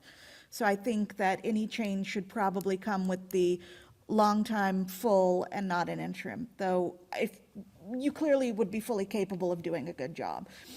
But just in terms of sticking around and being the one that when people are mad, they'll be mad at. And then the other thing is perhaps this is something that if we vote on the ad hoc long-term facilities use advisory committee, they might advise to use these facilities for fifth grade versus, so. Okay. Mayor, did I hear you come off mute at all? No, I agree with what Member Deitman said as well, hearing that the need for stability and what many of the teachers said, I'm going to be voting no as well. I think we need to look at it a little further. All right. Hearing that, I think we're ready for a vote. Or are we ready for a vote? All right. Member Goodwin, Yes. Chair Sexton, No. Member Webb, I am a no. Vice Chair Childs, No. Member Deneve, No? Mayor DeSorger, No. Member Deitman. No. It does not pass. Okay. Thank you, everyone. I really appreciate you sharing your thoughts and having this discussion out. Okay. So moving back up to the top, I will just say that, like, this executive session is a potential executive session if we feel like we need it specifically to discuss the superintendent's contract before we vote on it. Do we feel like we need it? Do we all have copies of it? Yes. You should have it in your packet. It is under new business. That's helpful, just so. Yep, new business, CK contract, parentheses, 1. Tried really hard. Did folks have a chance to read it? Actually, I think I did. Good. Are we ready to vote? Yeah. 5 seconds more of it? Absolutely. Just make eye contact with me when you're ready. I read it the other day, I was like, I want one more go through. Yeah, totally.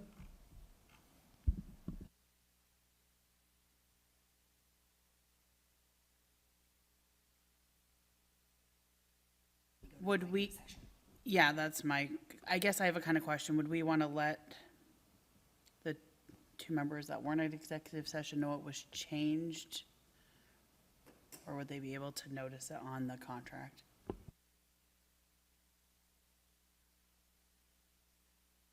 Oh, no, you were not there too? Yeah, there was a back and forth discussion responding to a counter offer, but the result of that counter offer was they dropped it and took 2 vacation days instead. All right, I think we're good. All right, I think we are ready for a vote. So, motion from Chair Sexton to approve the contract with Carol Cruiser and authorize the chair to sign the contract. Second. All right. I don't think we have any discussion on that. Please call the roll. Member Goodwin, Yes. Chair Sexton, Yes. Secretary Webb, I'm a yes. Vice Chair Childs, Yes. Member Deneve. Yes. Mayor DeSorger, Yes. Member Deitman. Yes. Excellent. Thank you. I will be signing that tonight. We have a new superintendent. Whoop. Carol's going to be thrilled. Okay, next motion from Chair Sexton to dissolve the ad hoc superintendent search committee formally, because we just did it. Second. Any discussion on that? All right, please call the vote. Member Goodwin? Yes. Chair Sexton? Yep. Secretary Webb, yes. Vice Chair Childs? Yes.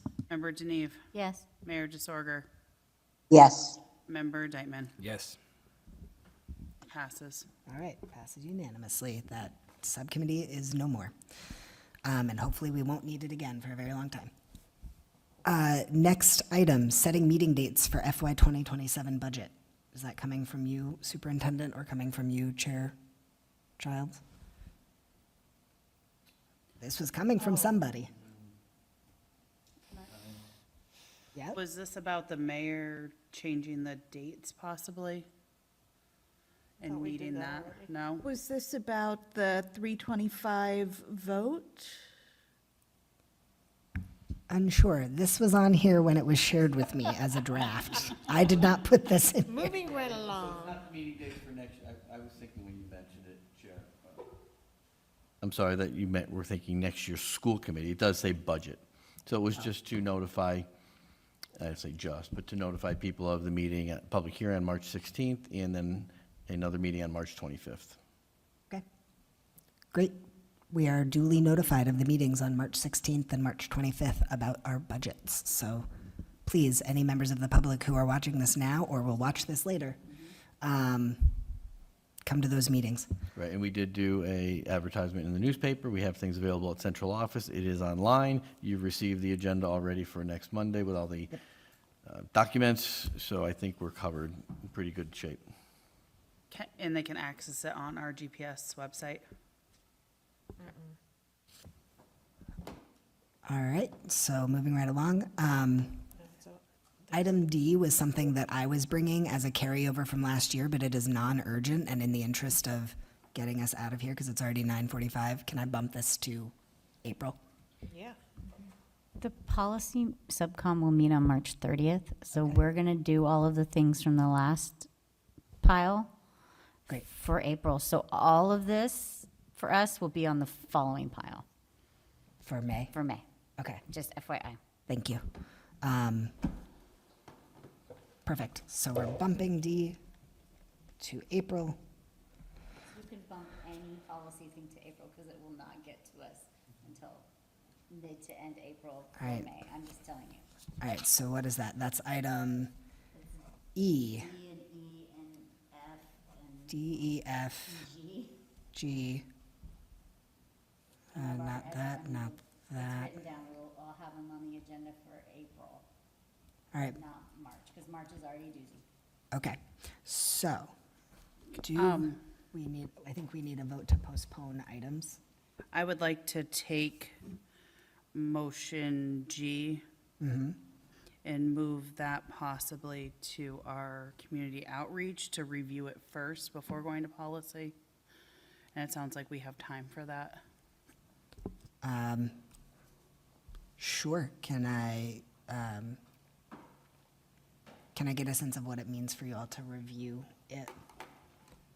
I think I would just really like the community, it's really late, so I should have wrote this down sooner, but the community engagement to really look at what the policy currently is, and if there's any, maybe give some recommendations for policy on changes, maybe giving people time to like write in, Volunteers. like the volunteers. So kind of host a listening session about it to generate more Yes. information. Okay, Or like kind of dig in a little, I know I've tried to dig in deeper with the superintendent about how many people we have for volunteers, where our volunteers are volunteering, just to have the community engagement really dive in deeper. okay, so I think in terms of process, we actually, if we're gonna postpone items D, E, and F, I think we need a vote on that, then we can come back to G.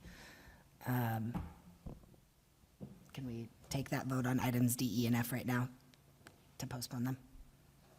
I make a motion that we postpone items D, E, and F until April's meeting, Great, and then I have a comment about G.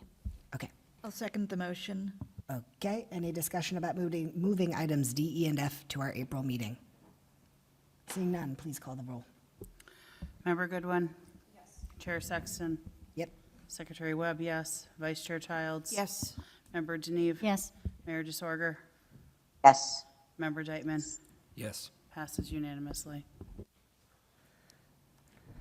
Okay, and then motion G as written says to send this item to policy, but I am hearing that there is a desire for an amendment to instruct it to go to community engagement. However, community engagement does not have, like, policy is not its purview, but I would support you all doing some finding, and this is actually a question that I have for the broader committee, is how do we do business that might touch multiple subcommittees, because I would actually love to see the two subcommittees do this work together, because it's kind of a both and. We should have a motion to discuss this. We should have a motion to discuss this. Motion to how would we even phrase that? Motion to discuss where to send item G. Second. All right. Please call the vote. The motion All right, I'm is just gonna call where a to vote. send. Sounds great. Member Goodwin? Chair Sexton? Yeah. We have, Motion and a second, so now we can discuss it. We don't have a vote on it yet. Okay. Yeah, it's real late at night. That's what we're doing. Okay. It's real late at night. It's time for discussion on ADDA. I've got a discussion point. Well, the motion itself was to open discussion, so now we're discussing whether or not to discuss. Yeah. Well, think we're we have to- discussing now and then we're gonna vote. Yes. We're opening the discussion. Does the discussion is open? No, we, Nan. Nan. Nan, that's right. We began at motion G, to which Member Webb suggested pertain to, I am so sorry. quick, throw a Ricola. Community engagement to which Chair Sexton realized there is an issue of issues that touch on multiple committees. To which sparked, well, we need to just figure out where to go, what are we doing with G? So the discussion, we voted on a discussion on how to decide what we're doing with G. We initially had a motion, but it's like, wait, we can't do that. So you're backing up your G motion to discussing what to do because it touches on multiple. Yes, but we haven't actually voted yet to open that discussion. We're discussing to discuss. And so I was hoping to get through that vote to then, To discuss where to send item G was brought up by Member It's too late in the night. We don't vote to open discussion. We just discuss I've- after somebody makes a second. You guys have done this like 50 times tonight. I mean, I know it's almost 10, like I completely understand my brain is mush, but What if I we, made the motion, somebody seconded it, so let's have a discussion. all right, I totally get, I literally want to fall down dead asleep right now. I'm sorry. all right. Okay, Discuss. so real quick. Yeah, like policy has to look at this because there's legal things involved with it. And so that, like, this whole thing, when it starts to talk about Corey's, I'm gonna have to send an email to Royal, I'm gonna have to send an email to the council, I'm gonna have to like figure all that out. But you guys over in community engagement have this like great moment here to figure out what could volunteer situation in the district look like and start to build your system of how you'd like it to how you'd like it to be seen and used and happen. Like you can build that and you can gather your forces.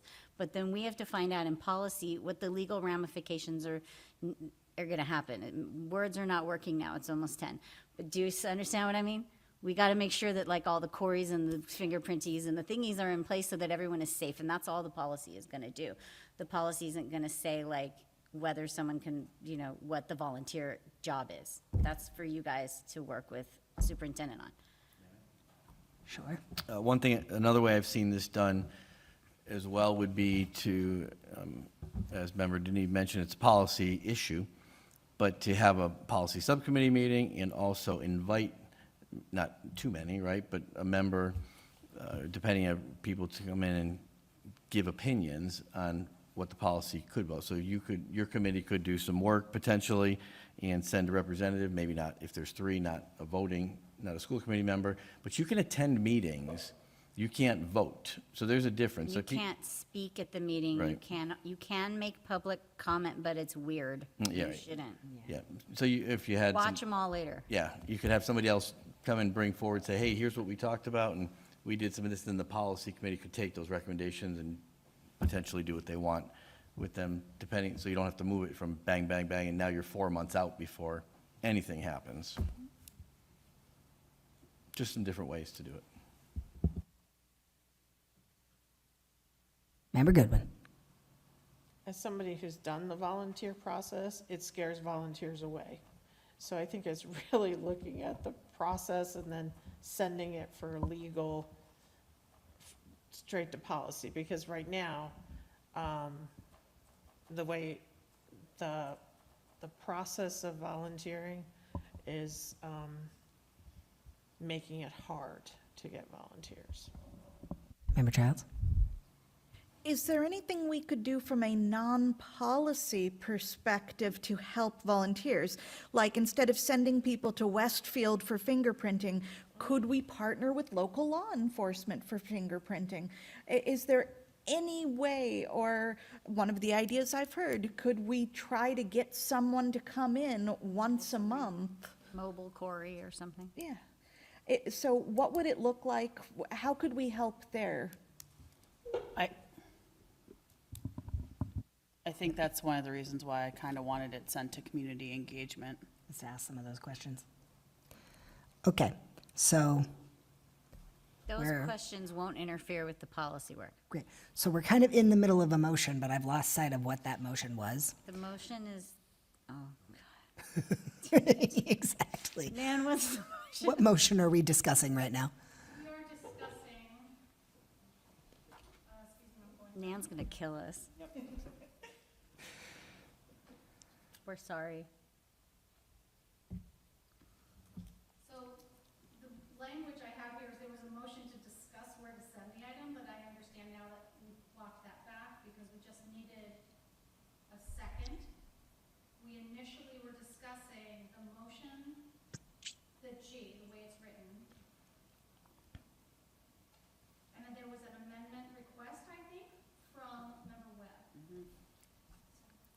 I think the cleanest way to do this is we vote to send the policy parts of it to policy, and then we have a second motion to send the more community procedurally thingies, to use the scientific terminology, to I don't even remember the name. Community engagement subcommittee. Yes, community engagement. Thank you, Member Denise.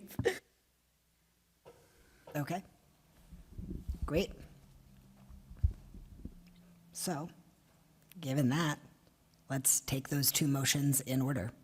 First motion is the one as written that allows you to go forth and do all the legal background digging that you need to do in policy.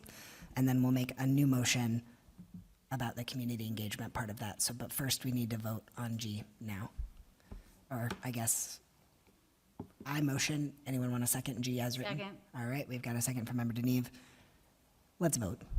Member Goodwin, Yes. Chair Sexton, Yep. Secretary Webb, yes. Vice Chair Childs? Yes. Member Deneve, Yes. Mayor DeSorger, Yes. Member Deitman, Yes. passes unanimously. Great. Now, a motion to instruct the Community Engagement Subcommittee to review our existing volunteer process and gather information about how we can improve it. Can I have a moment to Please.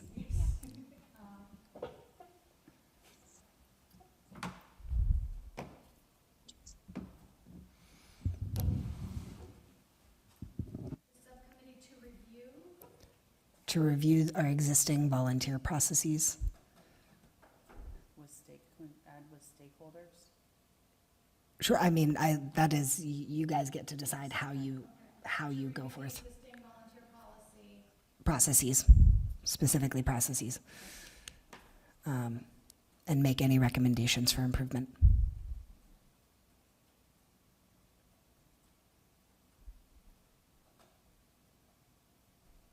All right, I'm looking for a second. Second. Second from Member Deneve. Any discussion? Seeing none, let's vote. Member Goodwin, Yes. Chair Sexton, Yep. Secretary Webb, yes. Vice Chair Childs? Yes. Member Deneve? Yes. Mayor DeSorger? Was that a yes? Yes, yes. Member Deitman? Yes. It passes unanimously. Excellent. I look forward to seeing that report in a future meeting. Ideally, sooner rather than later.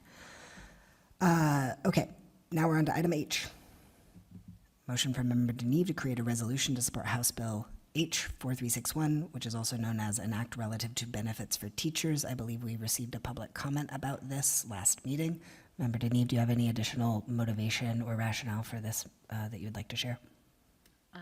Yes.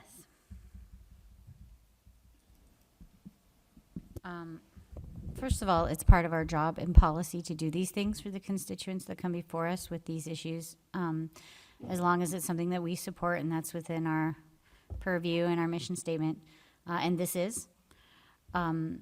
So I have my motion and my rationale, and I have the action. So I hope all of you read it because it's really late, but I'll read it if you really want me to.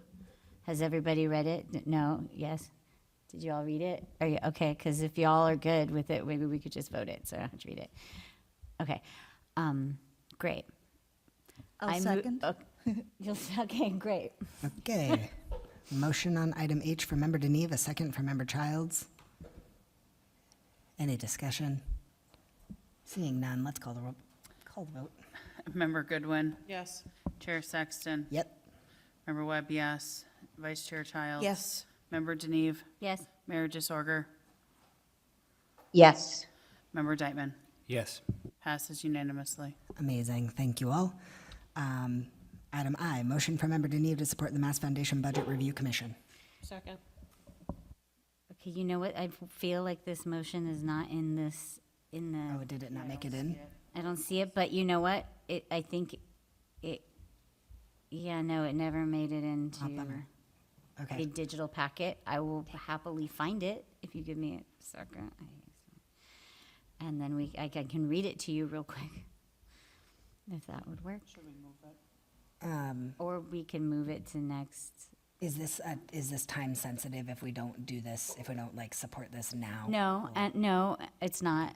But Comerford knows it's coming from us eventually. Okay. But it's not time sensitive, so if you find it, you can put it in to next month. Postpone it to April.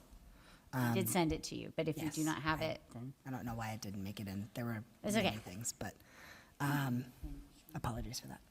Yeah, vote to postpone that to April. Fine. Is there anything else we want to postpone before we do that? Is there any else of that did not make it into the packet that we should postpone? That's the only thing that I saw that didn't make it into the packet. Okay. All right. Motion to postpone I to April, to our April full meeting. Second. All right. Please call the vote. Member Goodwin, Yes. Chair Sexton, Yep. Member Webb, yes. Vice Chair Childs. Yes. Member Deneve, Yes. Mayor Disorder, Yes. Member Deitman. Yes. Passes, not even on, passes unanimously. Amazing. Sorry, I was not on. Thank you. I appreciate it. All right. Item J. Member Childs, would you like to motivate the liaison to the Yellow Conference? So the Yellow Conference, which has been happening annually at the high school, is a great way for our students to talk to civic leaders. Usually it happens early in the year, haven't heard much, want to make sure it's still happening for our kids, want to see if there's any way that we can make sure that it still happens and support the conference. So a point person is what I'm asking for. Okay. I would second that. Discussion, just as an FYI, I did just earlier this week receive an email from the AmeriCorps person who helps to facilitate it, asking for participation. So it is happening this year. You know the date? And I'm looking at that Is email. it at GHS? It should be at GHS. Friday, April 17th from 12 to 2 p.m. at the high school library. Could you forward the email for participation? Because did she send it to school comm? I didn't send it to school comm. It came to my personal email, which is weird, which I asked them to not have it do that. Because last year it came to my school comm email, but I haven't gotten it this year. Fascinating. Say that was April. April 17th.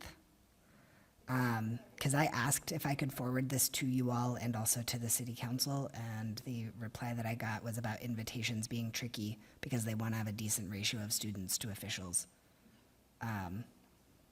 They have invitations out right now to folks, so I think that they're going to do another round of invitations if they don't hear back from those other folks. That being said, I will follow up with this person and just be like, you should really send it out to all of the school committee. Like, it's weird that it's seems strange. But that being said, it is happening. Do you still want a point person? Or was this mostly to make sure that it was happening? It was mostly to make sure that it was happening and see if there's support, but it sounds like you're already in talks with them, so scrap it. Motion Toss it in the dumpster, set it on fire. Motion withdrawn.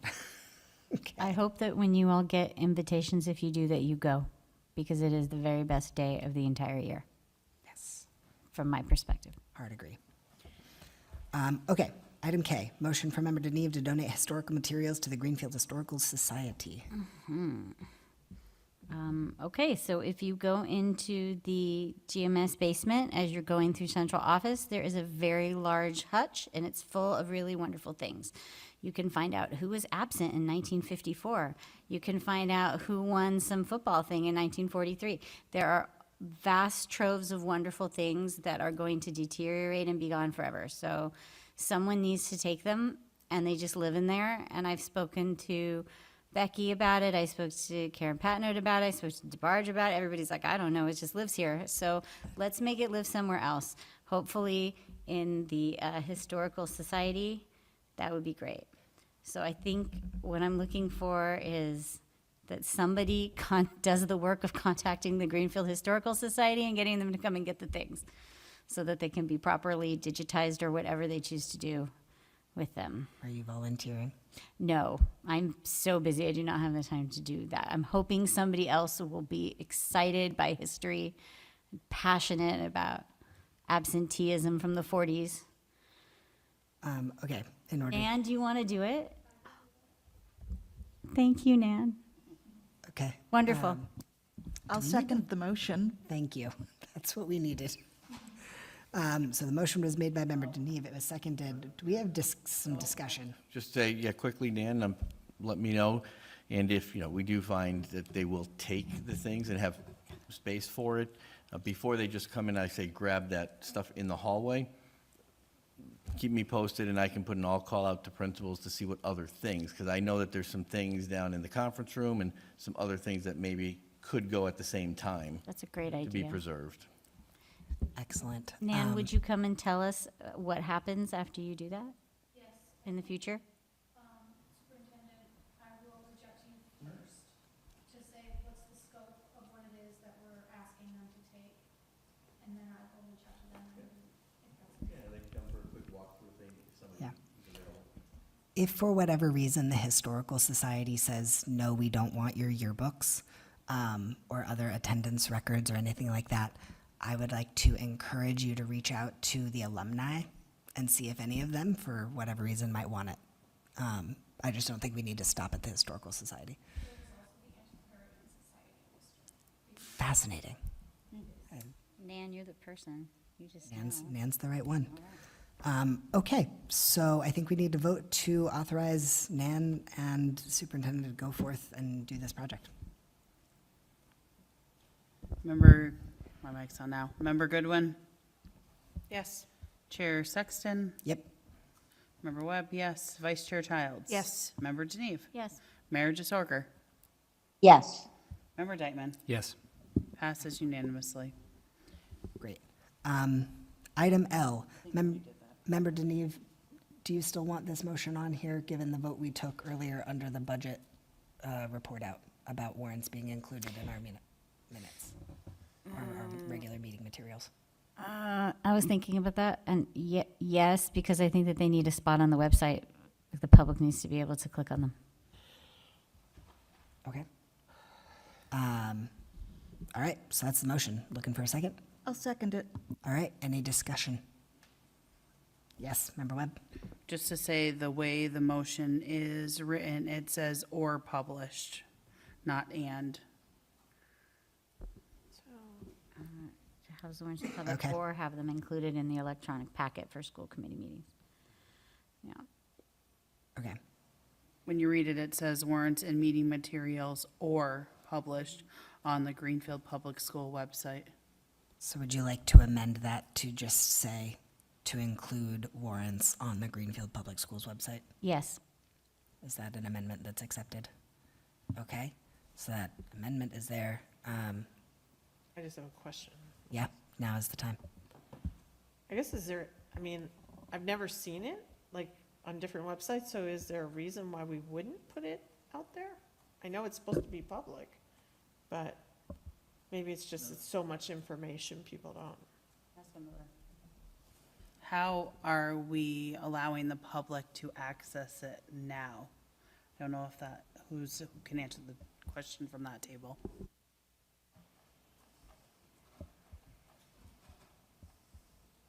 They could ask. Nobody's asked. It's too late. I'll go down the rabbit hole. Well, that's always been the problem, is that if Right, people, that's why you're talking about this now. yeah, if people wanted to look at it, they had to go down to central office and request it. Which people don't know that they can do and don't do, so. I think that's the point I was trying to make. I see. Okay. So this is really about, I feel that people speak a lot about transparency, and so when people tell me that, I think that things are transparent, but maybe they're not, like, I'm not seeing it from their perspective, so I'm trying to see it from their perspective, and I would feel, if I felt that way, I would feel better about transparency issues if I knew that I could go and do that, and if it was available to me in a transparent way, is I guess what I'm saying. So in the interest of making everybody happier in town, like, let's just let them look at it and make it easy for them to do so. Oh, yeah, I don't see a problem with it. Yeah, I mean, it's public record, so I'm just saying, like, let's just make an accessibility thing occur. I'd say because the meeting materials for the public are one big enormous PDF, whereas the warrants come out a couple times a month, I think having it in a separate spot alongside meeting materials is a good idea for that accessibility. So I strongly support this. All right, any additional comments? Let me make sure I'm not missing someone. Additional questions, additional comments? I have in the chat here, what is that?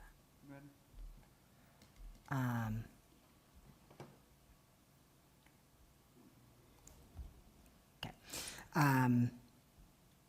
All right, so I think that we are ready to vote on the motion from Member Deneve to include warrants on the Greenfield Public Schools website. Member Goodwin. Yes. Chair Sexton. Yep. Member Webb, yes. Vice Chair Childs. Yes. Member Deneve. Yes. Mayor DeSorger. Yes.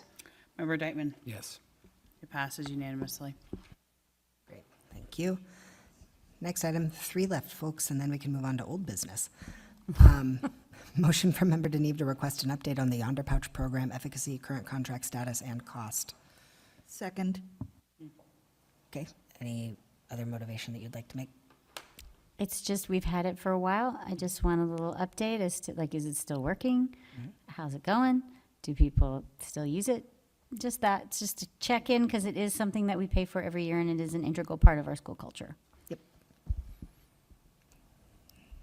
We can absolutely do that. If there are specific questions that you want answered, you could always please send those, so that we don't come back next month potentially with a generic report, and then somebody says, well, I wanted more. Okay. And that's, please feel free to send me any specific questions. Is there a deadline? Deadline for Yeah, questions? another week, so it gives us a couple weeks to prep it, so we can get here and right before things move fast. All right, so by this time next week, please email any specific questions you have about Yonder Pouches to the superintendent. We have a motion. We had a second? We had a second from Member Childs. Any other discussion? Let's vote.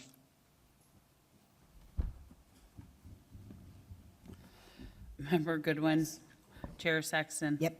Member Webb, yes. Vice Chair Childs. Yes. Member Deneve. Yes. Mayor DeSorger. Yes. Member Deitman. Yes. It passes unanimously. Excellent, thank you.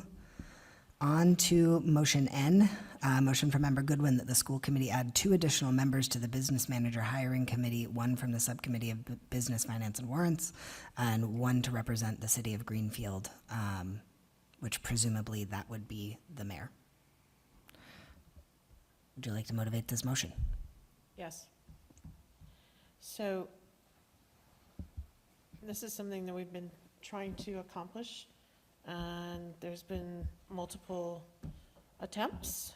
And so I think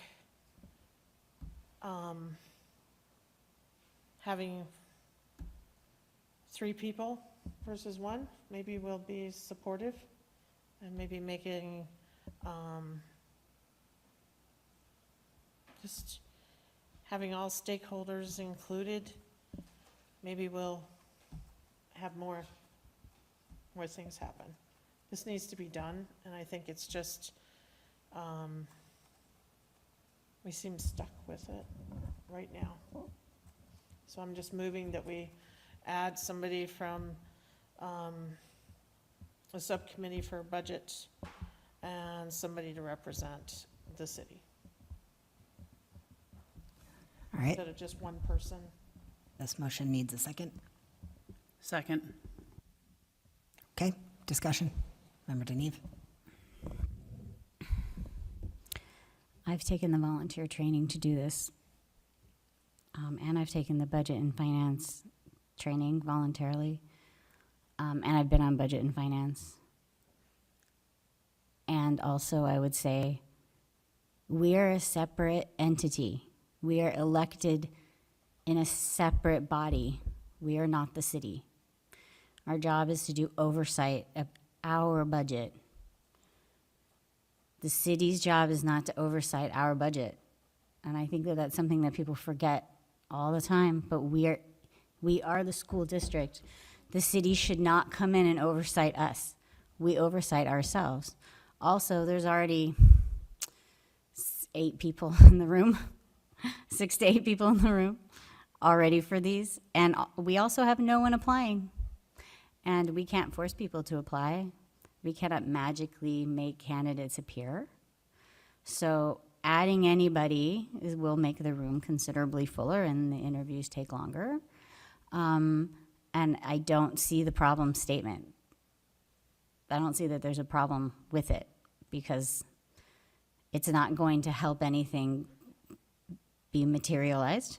And thank you very much for voting for me to continue this work. And I have all of the qualifications required to do it and have already done it.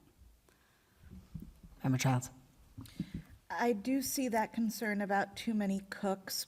And I also want to ask the superintendent what the usual makeup of a hiring committee for a business manager is, what number of school committee members is the norm or range, and if the city usually does have representation. Just what is the norm?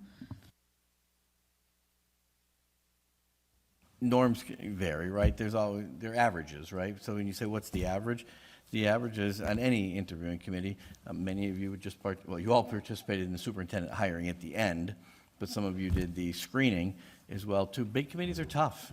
They're very tough.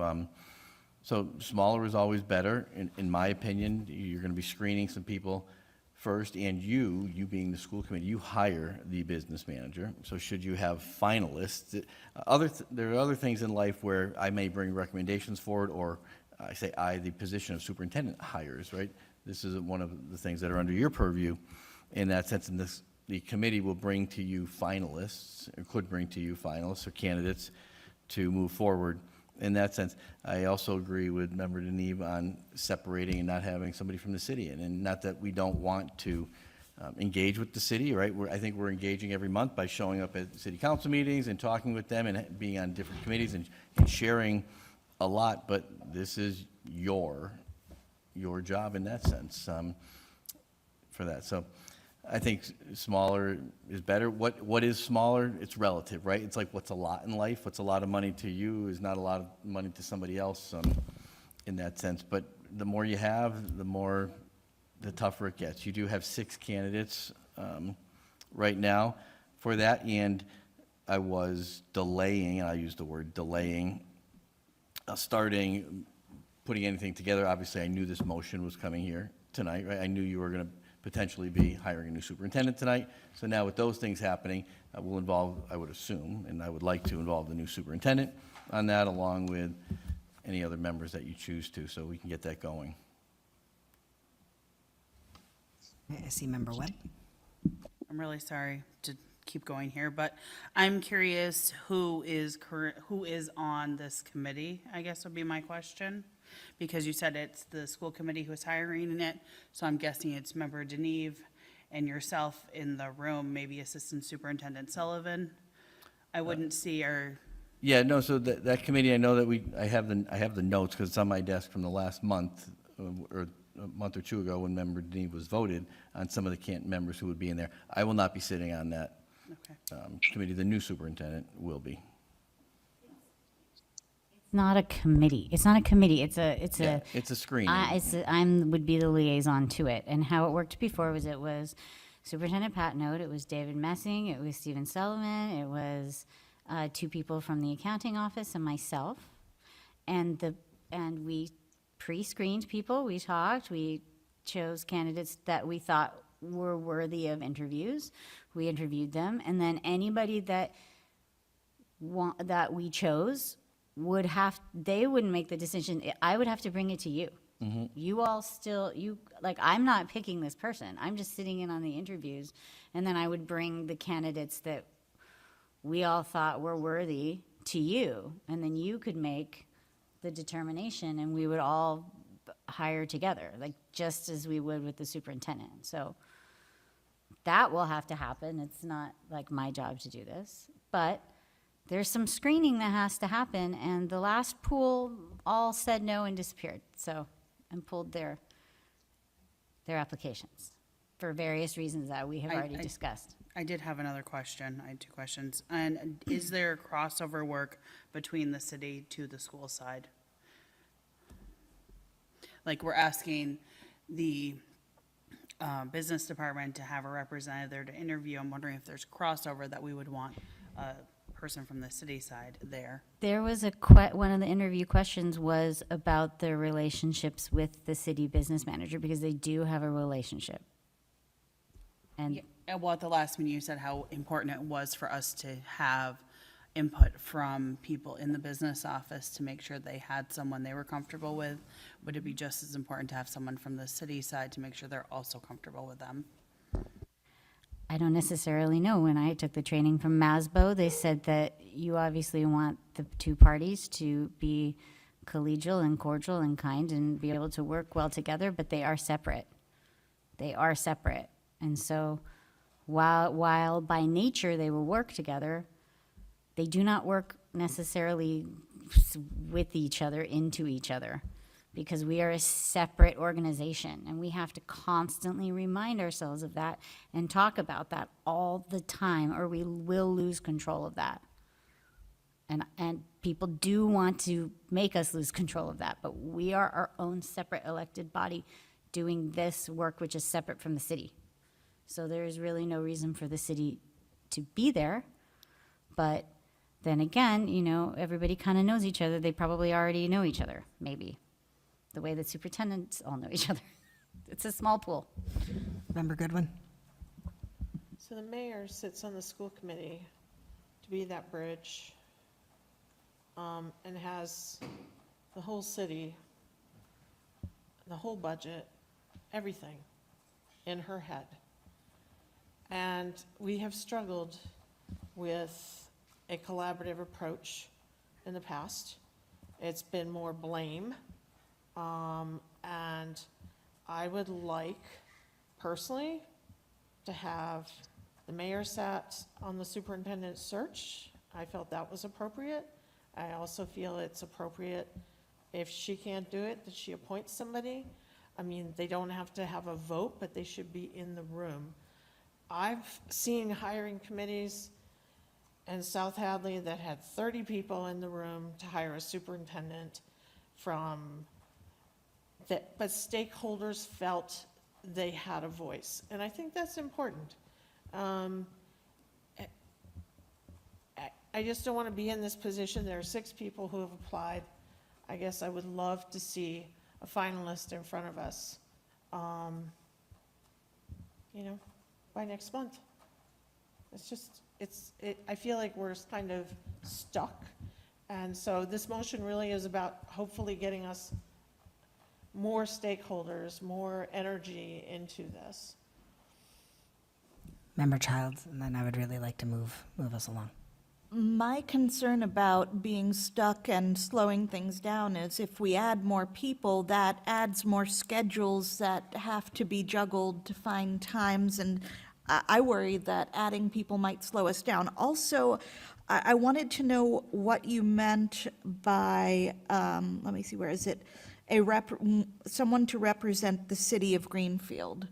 I was thinking the mayor or somebody who she would designate to represent her if she couldn't do it.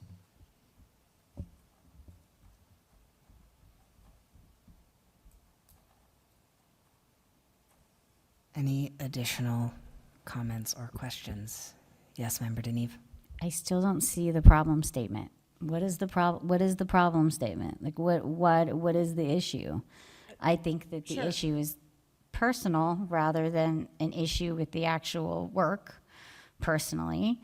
And we do have a very mayor-centric city, and the mayor is very busy, and I can't imagine her wanting to do 6 interviews. So I don't see what the problem is. The problem is that I don't think one person represents all the stakeholders.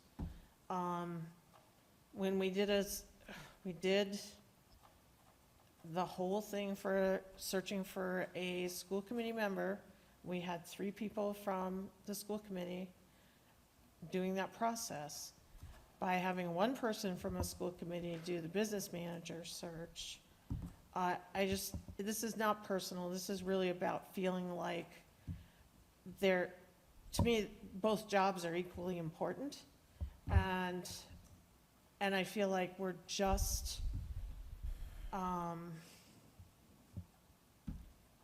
it's not happening, and I hear that people aren't applying, I get that, but I feel that we need to move forward. I watched 3 people hustle a superintendent search in a way that I haven't seen, like the energy that you guys put into that was amazing. And I just think I would like to see the same energy, and I don't think, the idea, when we work together in subcommittees, there's 3 of us, we bring energy to a group. This is not personal, this is not in any way. The idea was that many hands make the work lighter.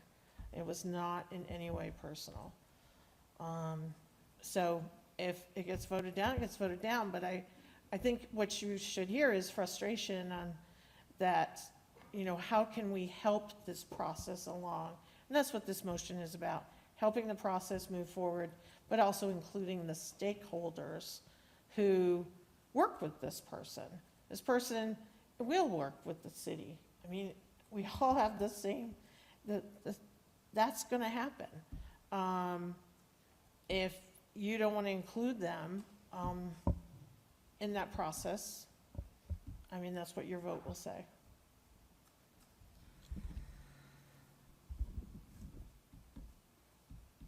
So, I'm going to say one thing on this, if I may. go ahead, Jenny. I think we did have a lot of good energy when we had a few people from the school committee being on the superintendent search. But I am feeling, I'm hearing what others are saying. I don't feel like this big need to have oversight into what is happening here. But maybe we could have a compromise on this by adding another person from the Ways and Means Committee. That's what I was thinking as I was listening to all of your, back and forth, much of which was very valid. I don't care about that myself, but maybe we should put another person from Ways and Means on it so that 2 people are looking at it. And yes, I am very busy. I don't have the need to do it, but maybe we should have one more person on it because we do want to get it to the finish line. I think that's what I'm hearing, is that we do want a new business manager. Are you saying, just question, Ways and Means is part of city council? Or are you talking about the subcommittee for? Oh, I meant, I call it your finance. I call your finance Ways and Means all the time because I think of it like that. Your budget or finance committee. Maybe have one more person from that on but that's just a thought. All right, that sounds like an amendment that is being offered to, did you say you hate this?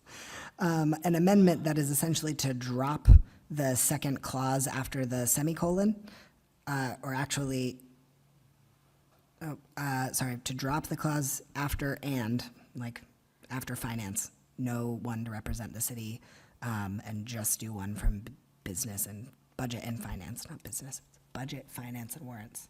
I don't know why that's in there like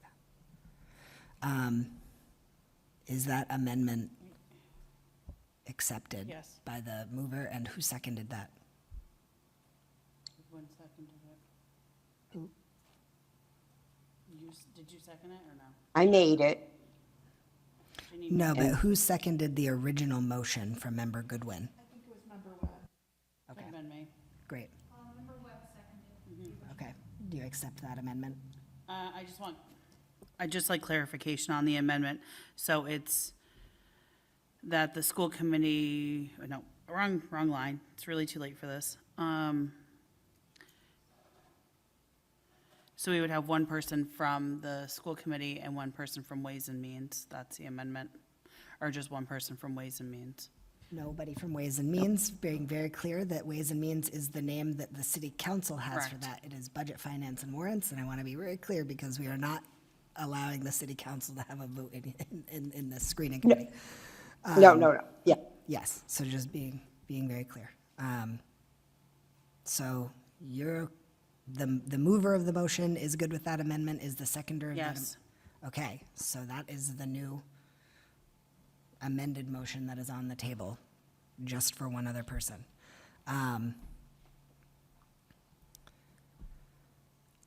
From my perspective, we would have been moving already, except that the superintendent had to pause the process so we could have this discussion now. Like, we could have already been scheduling if we didn't have this motion.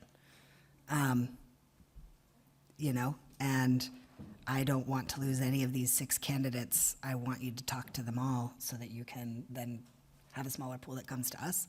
And I really appreciate really appreciate what people were saying about the energy of the superintendent search. I agree, it was a very energetic process, but if we're wanting candidates by next month, like, the superintendent search was a 4-month process.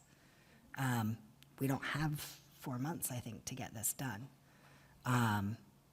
So for that reason, I will not be voting yes on this motion, even as amended. Are we voting? Ready to vote? Well, I don't know, are we? Member Deneve? And then I would love to move. Call the question, move on? Yeah. Okay. When I vote no, that doesn't mean that I'm ignoring stakeholders. And I do not think that anybody should state what somebody's vote means. Everyone here can vote however they want, according to their conscience or whatever, and I personally am not going to make any judgments about any of you, however you vote. I have taken some real difficult votes. I've been the only one. I have, like, started all kinds of crazy things, and I hope nobody judged me, but they certainly have, and I'm not going to judge any of you. If you want to vote yes or no, that doesn't say anything to me about the type of person you are or whether you're including stakeholders. So, like, I'm just going to say that I don't think that that's okay to say that about anybody's vote. I'm voting no because this is just job hiring, and I'm going to bring you the people that you guys will all get to talk to and hopefully form a relationship with. And also, gosh, Andy, thank you for sitting here and listening to all of this and sticking with us, and I'm so incredibly sorry that we're having this discussion in front of you. And I just feel real bad about it all the time, and I just want you to know. If you're going, I totally understand. I no judgment, so I'll be voting no on this, and I hope that I go forward and do a great job for you guys out there. It was smooth and easy last time, and I'm sure it'll be smooth and easy this time. Thank you for that reminder, to not ascribe people's motivations to them. If you have a question about someone's motivations or why they vote the way they do, you are welcome to reach out to that person individually and have a conversation. I would like to call the question. Please, call the vote. Member Goodwin? Yes. Chair Sexton? No. Member Webb, I am a yes. Vice Chair Childs? Abstain. Member Deneve? No. Mayor Disorder, Yes. Member Dykman. No. Sounds like I can't abstain. That's correct. To me, I see it as 6 of one, half dozen of the other. I don't see that much of a functional difference one way or the other. So I'll just vote yes and we'll be done with it. Okay. Okay. So the motion passes, and now Budget, Finance, and Warrants needs to nominate someone to be part of the subcommittee, and I would love for you to send the name of that person to Roland tomorrow. Or I guess, actually, we need to nominate that person now because we all have to vote on it. Now. So amongst the three of you, who's doing it? I'll nominate Member Webb. Do you accept? I will accept. All right. Motion to appoint Member Webb to the screening committee for the business manager. Not a committee, though. The screen, it is, it's a screening committee. Okay, okay. To the screening group. Do we need to vote on it as a subcommittee or no? Nope, we need to vote on it as a whole committee. All right. So I've made the motion. Is there a second? Second. Second. Okay, well, we've got, all right, let's give the second to Ginny, and I'm going to call the question. Member Goodwin, Yes. Chair Sexton, Yes. Member Webb, yes. Vice Chair Childs. Yes. Member Geneve. No.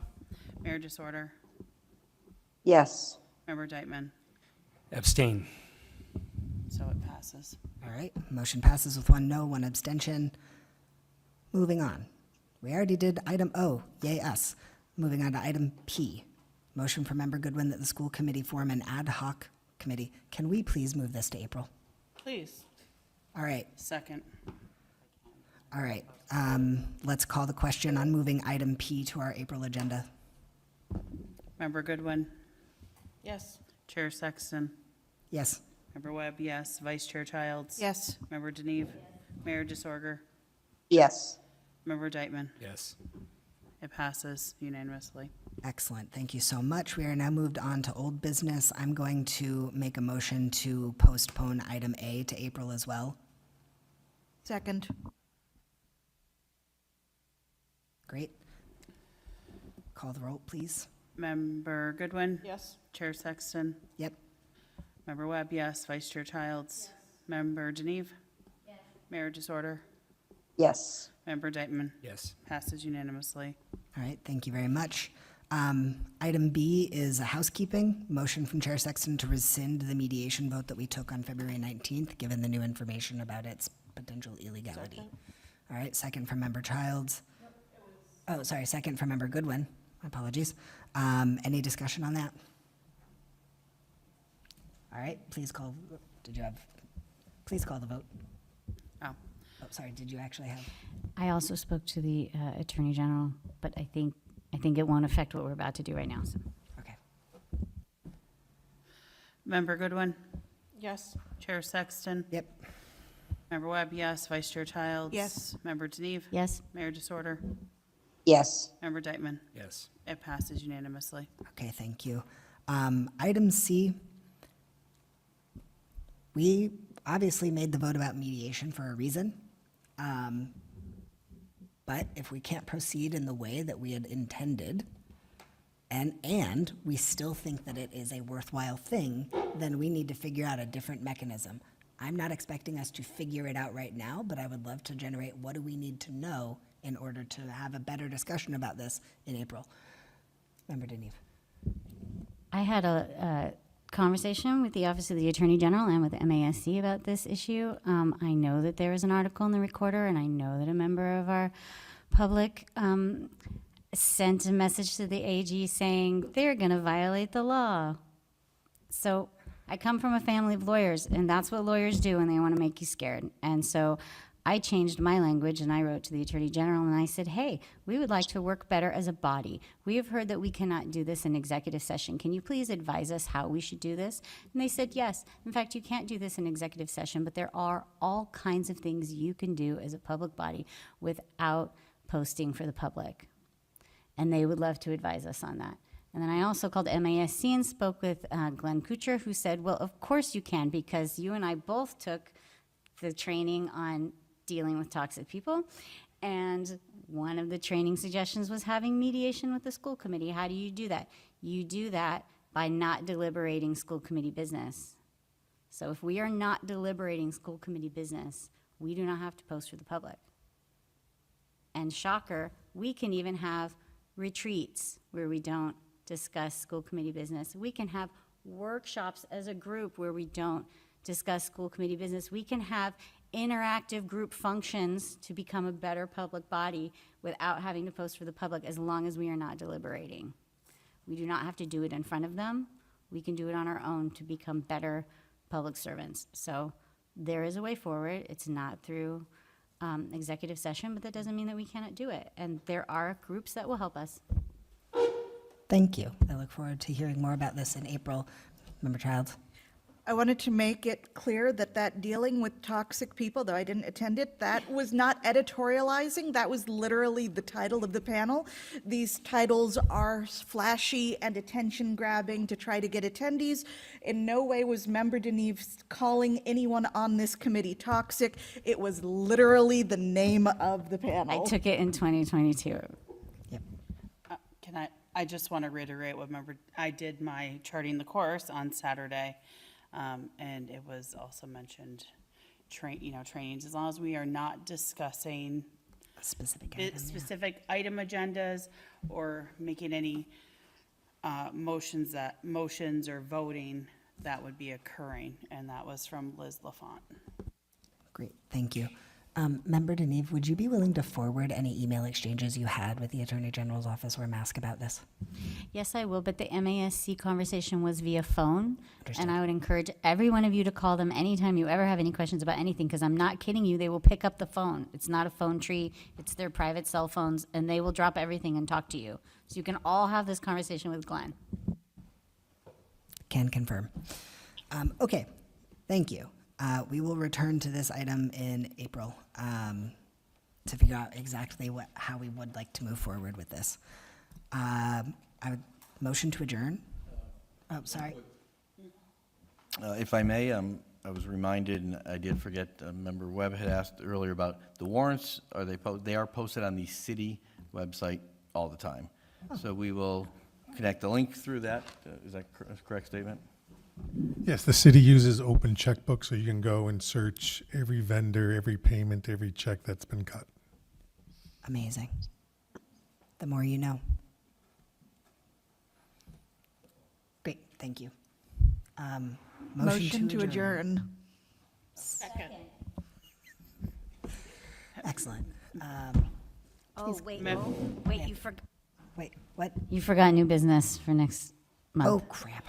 I'm sorry, I'm so sorry. But we've had a motion and it's been seconded. If you have any new business, please email it to me. Email me your new business. Member Goodwin? Yes. Chair Sexton? Yep. Member Webb, yes. Vice Chair Childs? Yes. Member Deneve? Yes. Mayor Disorder? Yes. Member Dykman? Yes. We are adjourned at 10:43 p.m. Thank you, everyone.